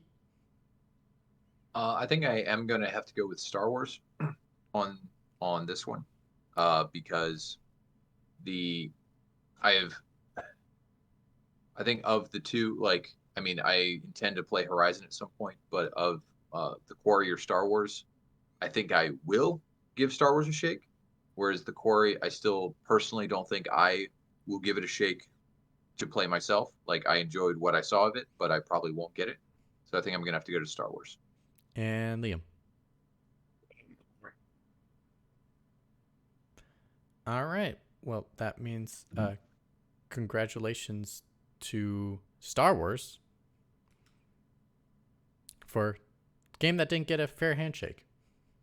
Can I just say, even though I voted for that, I fucking hate The Rise of Skywalker. It's one of the worst 100%. Worst films. Not just one of the worst Star Wars films, one of the worst films. Oh yeah, no, I don't. I'm not disagreeing with you, 100%. Now it's Rise of Skywalker did something that I couldn't think anything would, and that was made me think that The Last Jedi was a decent film. Last Jedi is a fantastic film. No one can tell me any different. Time to get to Game of the Year because we are running out of time.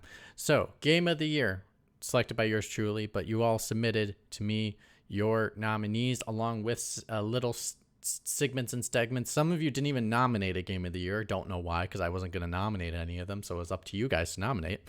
Xenoblade Chronicles 3. Let's see, what was the statement on that one? This one did not. As in all XC games, Xenoblade Chronicles games, the main character is the world. On its own, it's breathtaking, spectacular, astonishing vista galore. In the context of the franchise, it's a series pinnacle in terms of design and storytelling. Best world building and story pacing out of anything I played this year. Next nominee, Teenage Mutant Ninja Turtles: Shredder's Revenge. Boo! Do you know who nominated this one? That'd be Matt. It would be Matt Burkoff. Matt Burkoff said, Shredder's Revenge is personally my game of the year for a number of reasons. They did a great job integrating a campaign into a beat-em-up. It plays homage to the cartoons and all the arcade games based on the cartoon. Turtles in Time is obviously an inspiration, but the turtle vans moving around the map is reminiscent of the first Konami NES game, and there are elements of the first arcade game, which was released as TMNT2 on the NES. It's also like, and I also get to play through it with a friend and had it talked to in almost 20 years. That was so much fun. They also fixed the netcode for SOR4. I was on Xbox and he was on Steam, and it worked perfectly. Next game, God of War Ragnarok. Now this one was nominated multiple times by multiple people, but the one that gave me a statement, God of War Ragnarok is a tricky position. 2018's God of War was a great game and pound for pound is my game of the last generation. However, it is a huge advantage that Ragnarok could never have, the element of surprise. Ragnarok has unbelievable task of following up with Eric Williams taking the helm, and it felt like the gaming gods were conjured up a series of events that would strike God of War and Sony Santa Monica down. But the gods be damned. God of War Ragnarok is my favorite game of the generation so far, and wish list, I'd be disappointed if this generation ended up with Ragnarok still on top. I believe there are a lot of exciting stuff being cooked and up, particularly in creating next-gen titles. I have to pay tribute to this follow-up. Combat has never been is better than ever. They address the lack of enemy and boss variety. The story nicely wraps up the Norse saga. Most importantly, it leaves God of War ready and exciting future. Well played, Sony Santa Monica. Well played. There were other people listed, but that was the most concise. Elden Ring, also nominated by multiple people. I don't know if someone gave me an explo on this one. Do they have to? Yes. It's just Sorry, the they best thing did. ever. Sorry, Elden Ring was Game of the Year for me. The world felt fully realized and breathed in, like everything had purpose. Even when things felt obtuse and I don't know what the other word is. It was still something to be discovered. And even through challenging it, it gave you the tools to pass it. And even if you aren't particularly good at such games. Cool. Next one. This one was a question whether it could be nominated because it came out last year, but they played it this year, and we've done it where you can nominate it if you played it this year. Inscription. I think he did not give me an explanation. And finally, it's a talking card game where the cards have feelings and emotions. I really want to play Inscription, but it's not out on Xbox. I love the sound of this game, and I can absolutely see why Evan likes it so much. For some reason, I thought I got an explanation from them. It's like Evan doesn't need to give explanations. No, he gave me one, I swear, but I can't find it. But anyways, I think he said something like, "Oh, it has two different genres that don't go together, but yet they go together in this game." So, take it as you may.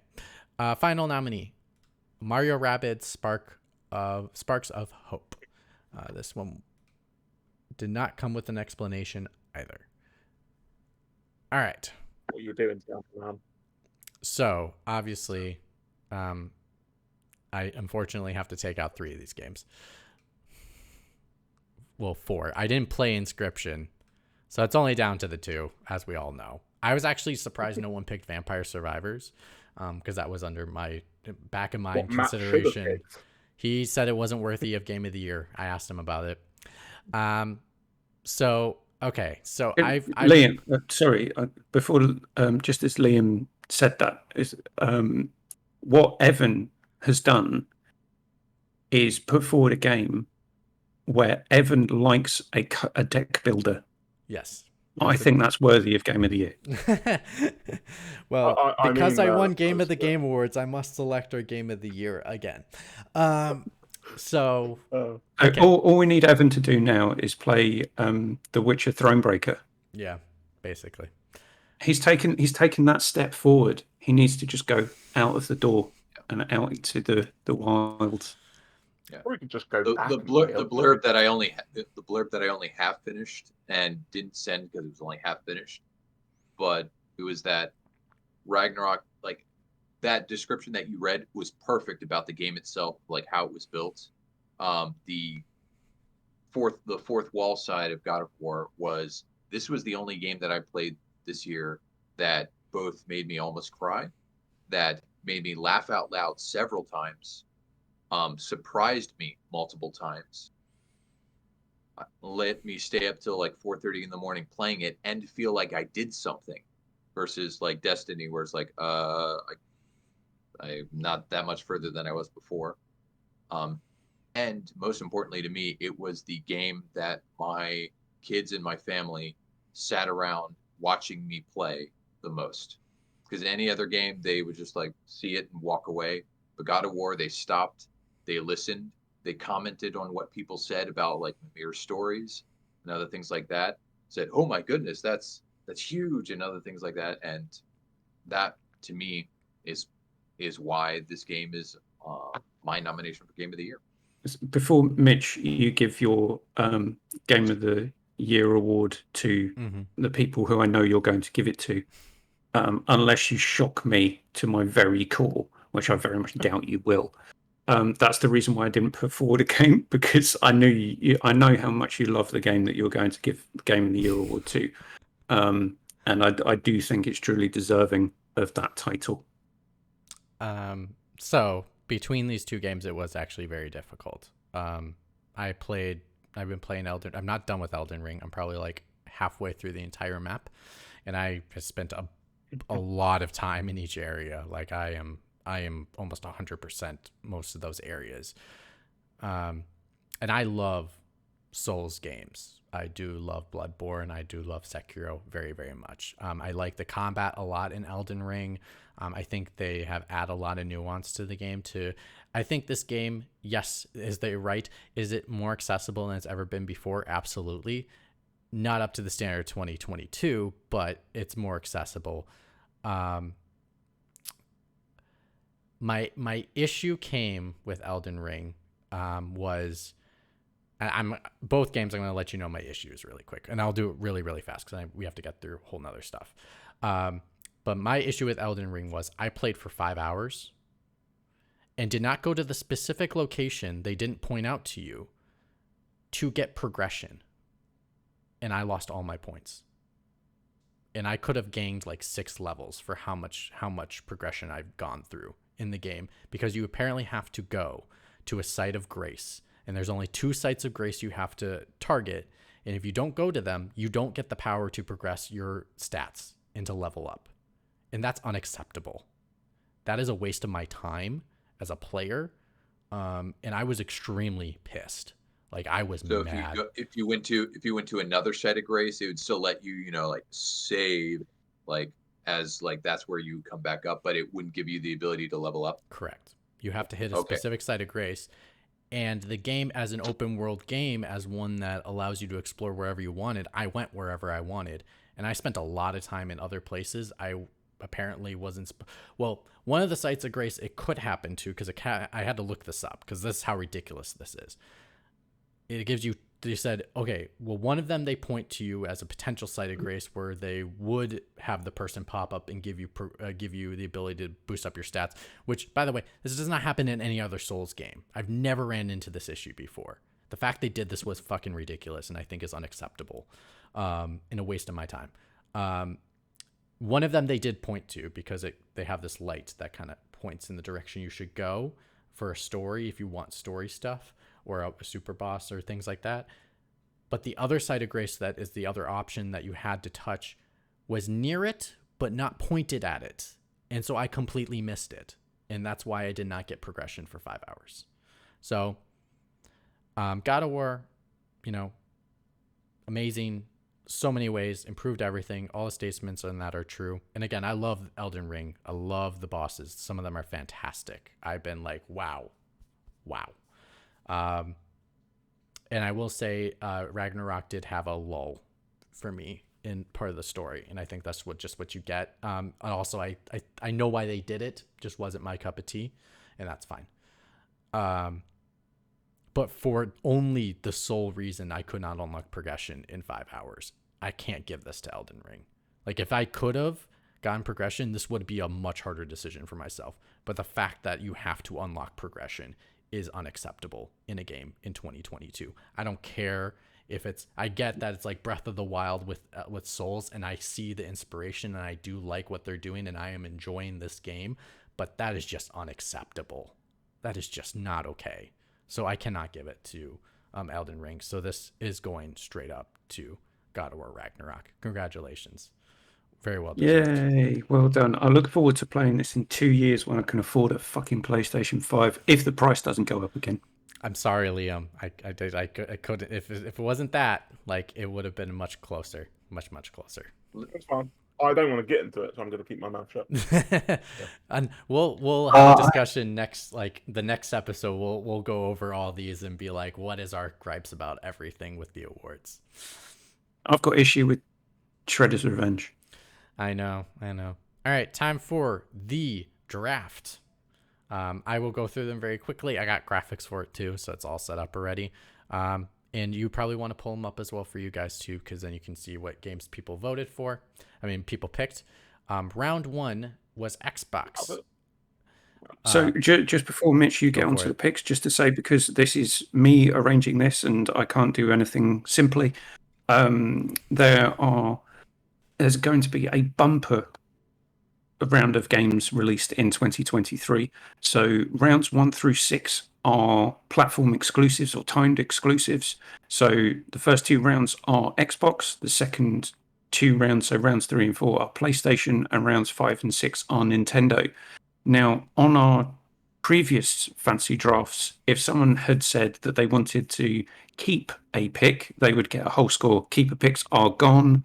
Based on feedback from the last show, the stupid name title game that Rafa always wins is gone, and getting double points for having one of the games that you selected win Game of the Year at Jeff Keighley's Game Awards has also gone. But unlike Jeff Keighley's Game Awards, sports and racing are separate rounds here. All right. Despite it being called Forza Motorsport. The only one that we had to share were the Xbox, Nintendo, and PlayStation. So yeah. So I if forgot people about pick this the same as game, I was doing it, and I was like, "Shit!" I didn't realize. If people pick the same game in the same round, they will share points based on a sliding scale of the number of people in the league this year, which is 8. So if 2 people share the same game, you'll get 25% less. If more people share sliding scale, you'll get fewer and fewer points as more and more people share the same games. But say if someone picked Starfield for Xbox in round 1 and no one else picked Starfield, you get 100% of that. If 2 people pick Starfield in round 2, they would share 85%. I guess you maybe talked about that on the last podcast, which I did not get to listen to. I didn't know it was a graded sharing, because I based a lot of my picks off of, I thought if it got an 89 points are split 50-50 between the two picks, the two pickers. No, so what I was trying to do, and the reason for this, and we do need to move on, but Mrs. McWomble won't mind too much if I finish 10 minutes late, is I was trying to avoid everyone picking the same games. So I wanted people to think tactically about, do I pick Breath of the Wild as a Nintendo exclusive? Do I pick Redfall? Do I pick Starfield?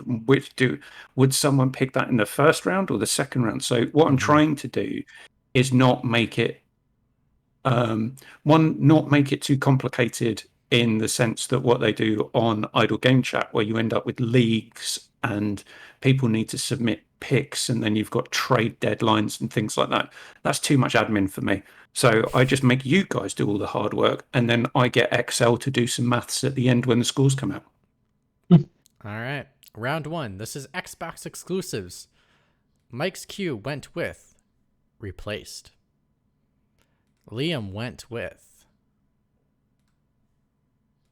the Next Coalition game, or the Coalition new game. I don't know whether that's meant just their new title or Gears, or can you clarify? Whatever they come out with.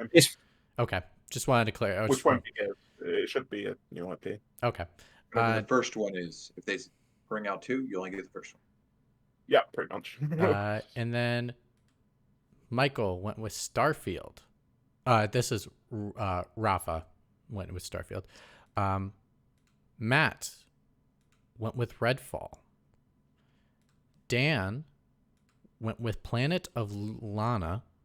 No, Lana. Sorry, Lana. Lana. I don't know why I picked Luna. Okay, this is going to be a recurring theme. Swanland. What the fuck, man? Just saying. I picked the last case of Benjamin Fox. Swanland also picked the last case of Benedict Fox. And Erebus Jones picked Stalker 2. That is round 1. So the only one that was the same was me and Swanland. Round 2. It's been paying too much attention to you winning. I know someone's been. You all actually did you guys played the game this time. Jesus, I'm gonna have to actually try harder next year. So okay. So next one. Mike's Q. This is also Xbox exclusive. Mike's Q did Stalker 2. Liam. Hellblade 2. Rafa. Hellblade 2. Matt. The Last Case of Benedict Fox. Dan. Redfall. Myself. Replaced. Swanland. Replaced. And then finally, Erebus Jones. The Age of Empire. I couldn't find the actual one. I don't know which one it was, but it's Age of Empires Xbox version. I don't know if it's like the latest version or I couldn't. Yeah, it's Age of Empires, whatever it was that came out on PC last year. That's going okay, to get then an Xbox release. Okay. Yeah. So it's this one. Okay. Oh, Erebus Jones is watching. Oh, you're gonna like this, Erebus Jones. Don't worry. These get interesting. Round 3. This is Sony, PlayStation exclusives. So first round of that, Mike's Q, Final Fantasy VII Rebirth. Liam, Helldivers 2. Mike, Rafa went with Final Fantasy 16. Matt went with Forspoken. Dan, Horizon VR Call of the Mountain. Myself, Horizon VR Call of the Mountain. Swanland, Trisha, or whatever that name is. Yeah. That's what it is. Oh yeah. Erebus Jones, Fantavision 2020X. Or 20. I had to look that 22X. game up to see if he wasn't taking a piss or not. I know, that's what I thought too. I was like, I don't know if it was an exclusive or at least time exclusive. Nice. I'm also looking forward to that game. Thanks for reminding me. so round 4, PlayStation exclusive. Mike's Q, Horizon VR Call of the Mountain. Liam, Silent Hill 2 Remake. Mike, Rafa, Horizon VR Call of the Mountain. Matt, Stellar Blade.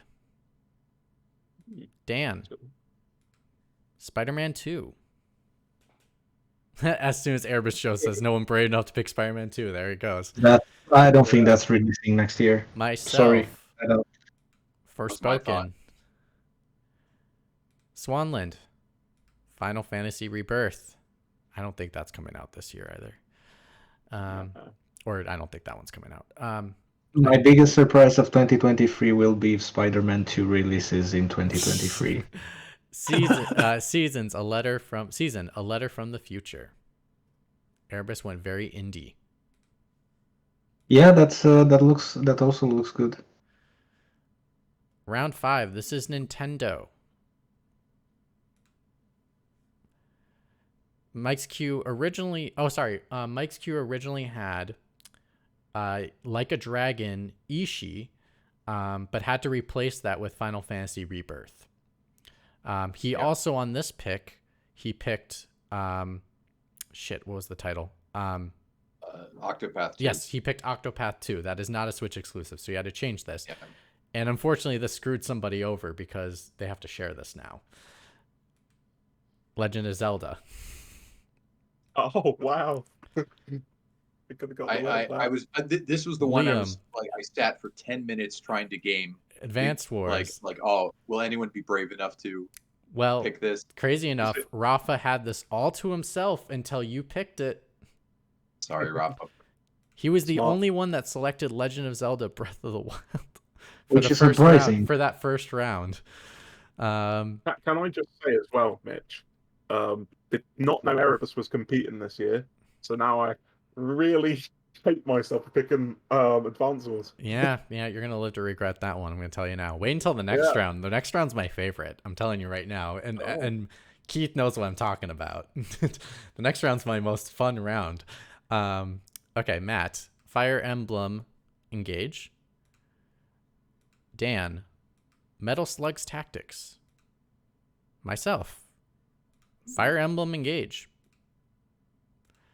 Swanland, Master Detective Archives Raincode. Oh, And Swanland, Advance Wars 1 and 2.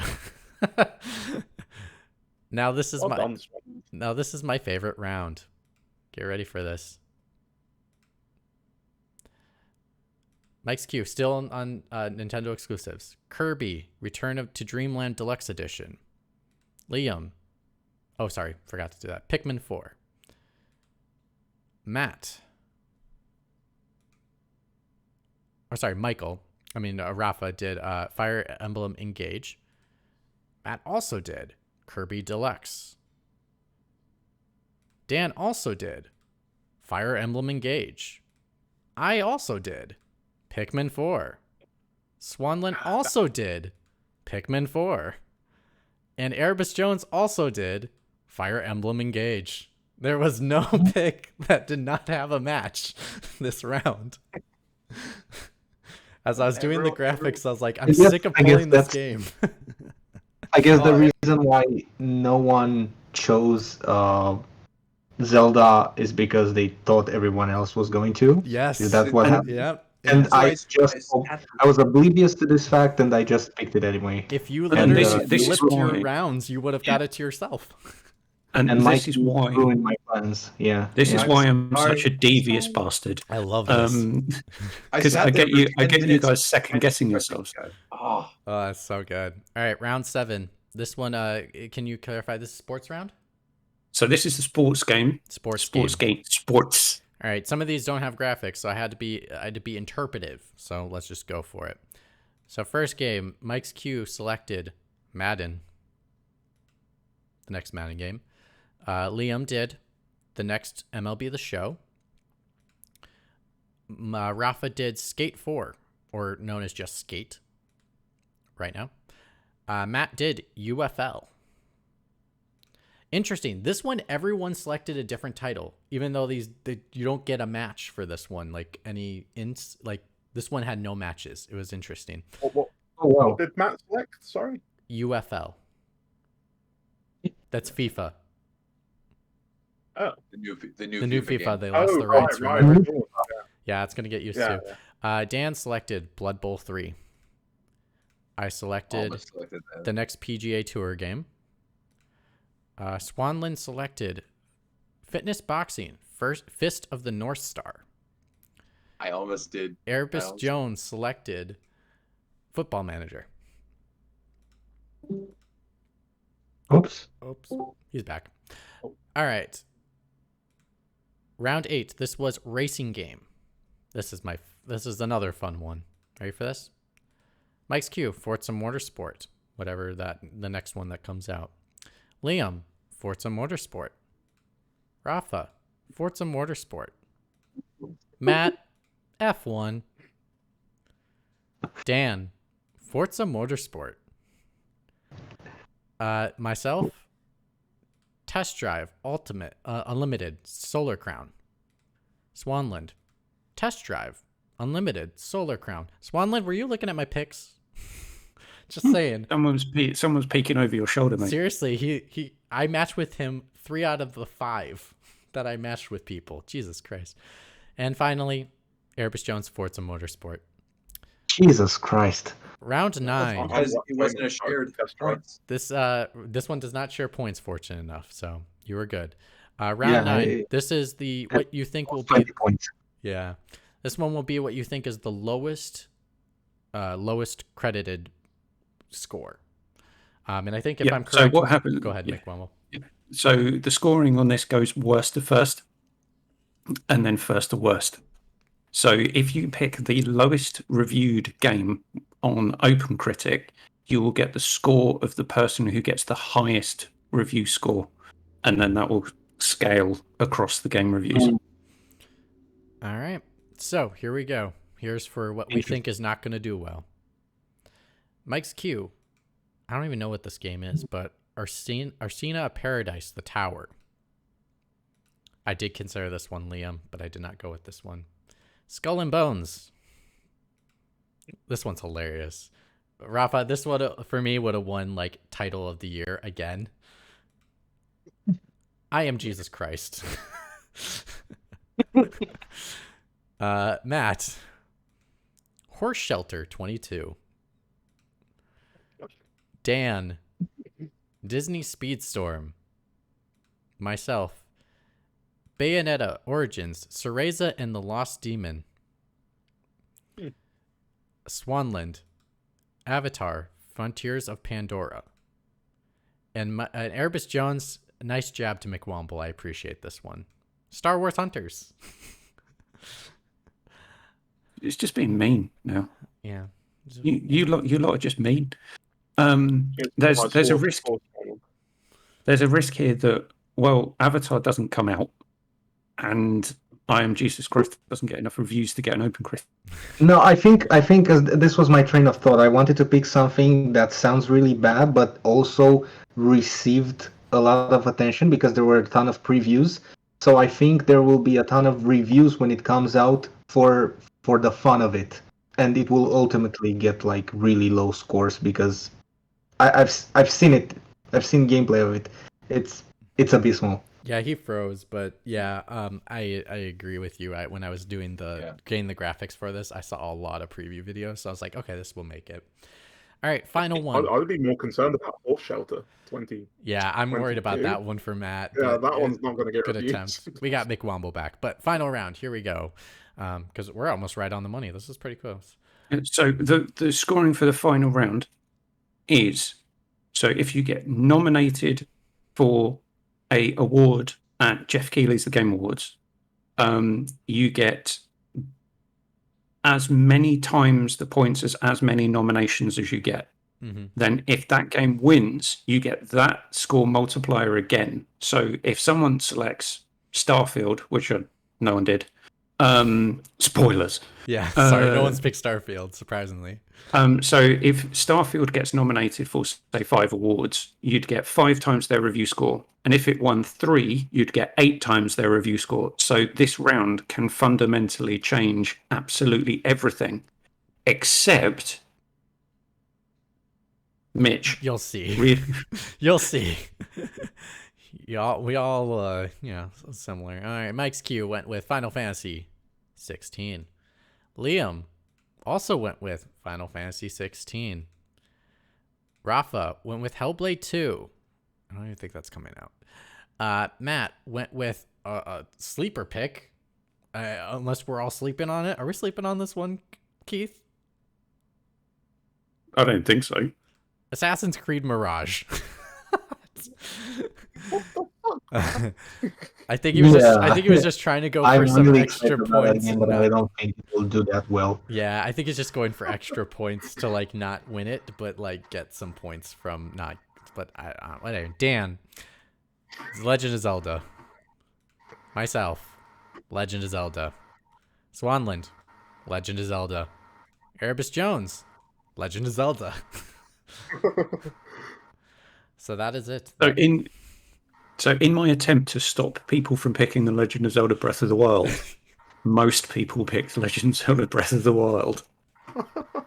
Well, this was my thought for this, is that if Hellblade 2 doesn't release next year, huge mess up for Microsoft. I think. Yeah. Like, I expect it 2024. Yeah. Early 2024. yeah. But I also thought that if this was to release the next year, it wouldn't. It's not Game of the Year material because I don't see a scenario in this in which this would win because there are other better contenders. But as usual, there's always this secondary Game of the Year which in fact wins a lot of categories. And I think whenever this releases, it will be like this technical darling that everyone loves and adores for the animations, for the art, story, for best the game direction, best all that stuff. So I see that happening. Yeah. That was my thought. Because I thought like, okay, it's very easy probability that Tears of the Kingdom could win like Game of the Year, but I think Final Fantasy 16 has a better shot at like best RPG best music, like those Yeah, best narrative, like because I don't think Tears of the Kingdom will win best narrative or best RPG. Like I don't think it'll be nominated for those. But that's what I thought, that 16 would have more categories possible to win. But How then fucking dare unfortunately, you? but Let- unfortunately, you didn't let- play the game because the game is, if it wins Game of the Year, it multiplies it by 4 mold. So it doesn't even matter how many times it gets like actually nominated in. Oh, is It just there- has to be. Correct, It but just I has to still, be. but But here's the issue. I still didn't think Tears of the Kingdom would ultimately take Game of the Year. That's But all. here's the other thing. Of course, if that doesn't have to win Game of the Year, it doesn't have to win the other categories. It just has to be nominated in the other I know, categories I know. to count. So like Tears of the Kingdom's gonna get nominated everywhere. Music, Yeah. definitely. Narrative, probably, because it does no matter what, even though it has no narrative. I made my choice. I made my choice. It's rough. It's rough. But yeah, it's a this I, one is. I think Tears of the Kingdom is going to be held back a lot by what it can do on the limited hardware it has. I'm nervous about that too, compared Liam. to a But game like Final Fantasy, which has all of this new hardware. I'm sorry, And Liam. It may be the There's a reason why game. it's taking so long to release. I want a more powerful console. You know. I It's- feel you. I get you. But do you know what you're going against? It's called Zelda. They don't give a shit. Yeah. I'm not saying I'm not an absolute stupid idiot. I could be. I think this is the reason why it's taking so long to release, because they like I don't know, I don't think they're going to add even more things on top of what they already have, because the handheld is already struggling. So I think lower your expectations, unless there's a new system coming. Yeah. Doubt it. You know, delayed to fall. I replied to Dave in chat.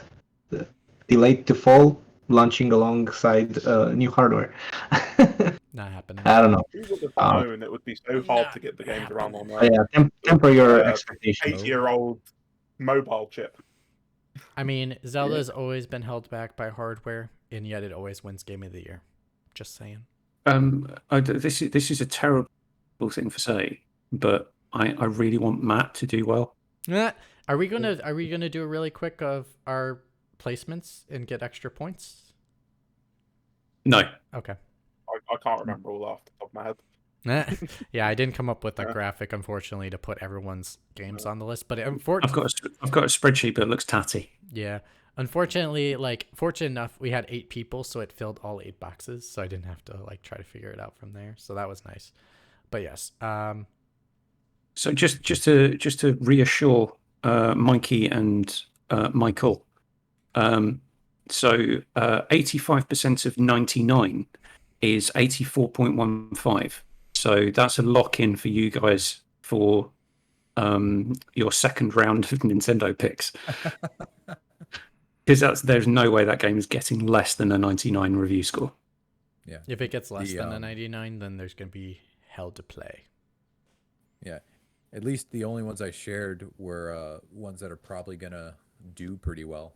I think I only shared 2. I think I shared Tears of the Kingdom and Horizon the VR. I shared 5 games. You all picked my games. And 3 of them go to Swanland, so I should have not included. We should have not included Swanland this year yet, so I could have 3 games instead of Jesus. I just want the other thing I want to happen is I want Erebus Jones to win again this year, so that he can recurse Mitch with the Bethesda curse for when Starfield actually comes out I'm shocked in barely 2024. no one picked my most anticipated game of the year for the next 12, 13, 14, 15 hours. 15 hours. Well, even less here. Well, I mean, I don't know if it counts in UK time. I don't know if my punishment's UK time or is it American time. It's got to, you were punished from the UK, so it's at least got to last for, I don't know, another century.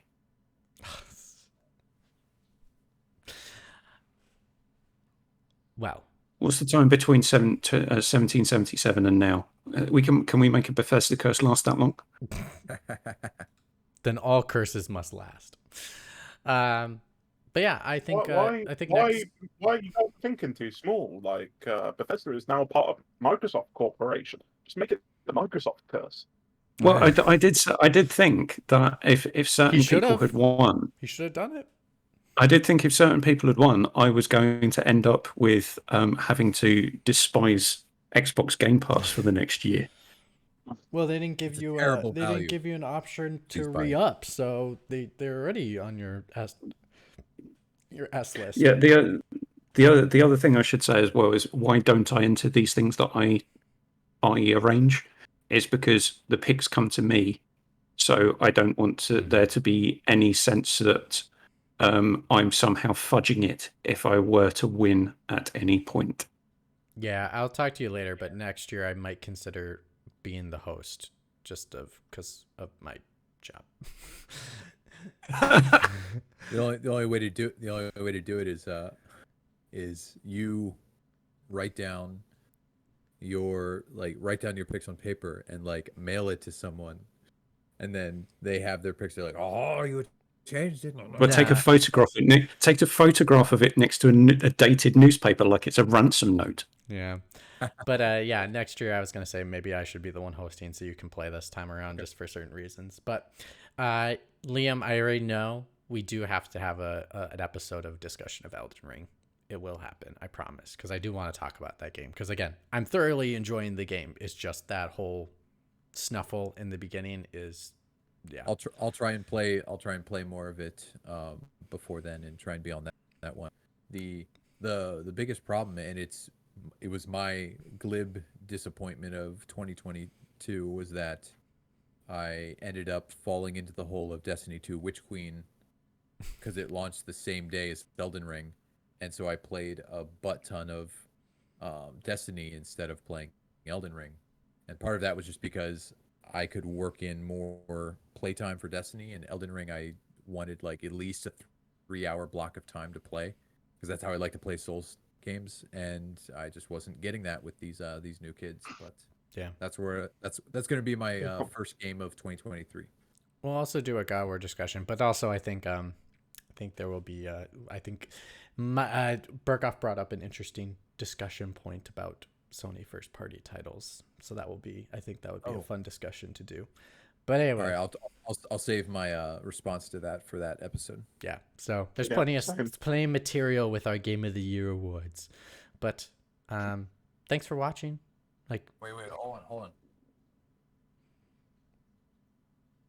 Does he have an axe? Did he make a Kratos axe or a hammer?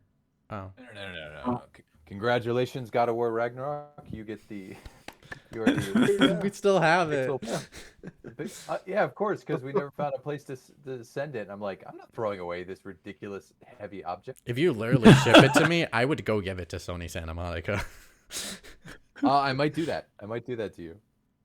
I mean, I don't know if they'll take it, but you know, I'll get some like emblazoned like Ragnarok on here. You've won our. I mean, That's really nice. We should treat it as a trophy for the fantasy league that we do and just pass it on to each of us. Imagine how expensive it is. If Evan wins, imagine how expensive it is. Ship. Well, there was the sifted NFL Fantasy Football League that I won. I won the first year, and I really didn't want Evan to win the second year. Mm-hmm. Because I didn't want to ship Dan's trophy to Japan. Mike, do me a favor. Take a really nice picture of that, because I think just for kicks, we might on Twitter just like, let the game know they won Game of the Year and show them their nice prize and see if they want to take it. Because I think we tweeted at the yeah, we did, and they did not respond. But maybe Sony Santa Monica might. Who knows? But maybe. All right. But yeah, take a nice picture post it in the Discord, and we'll take care of it. But thanks for listening, everybody. Enjoy the awards. Have a happy New Year, guys. Happy New Year, and we'll see you in 2023. Mitch, Erebus Jones said you were cursed in the UK. So in just over 6 hours' time, the Bethesda curse is gone.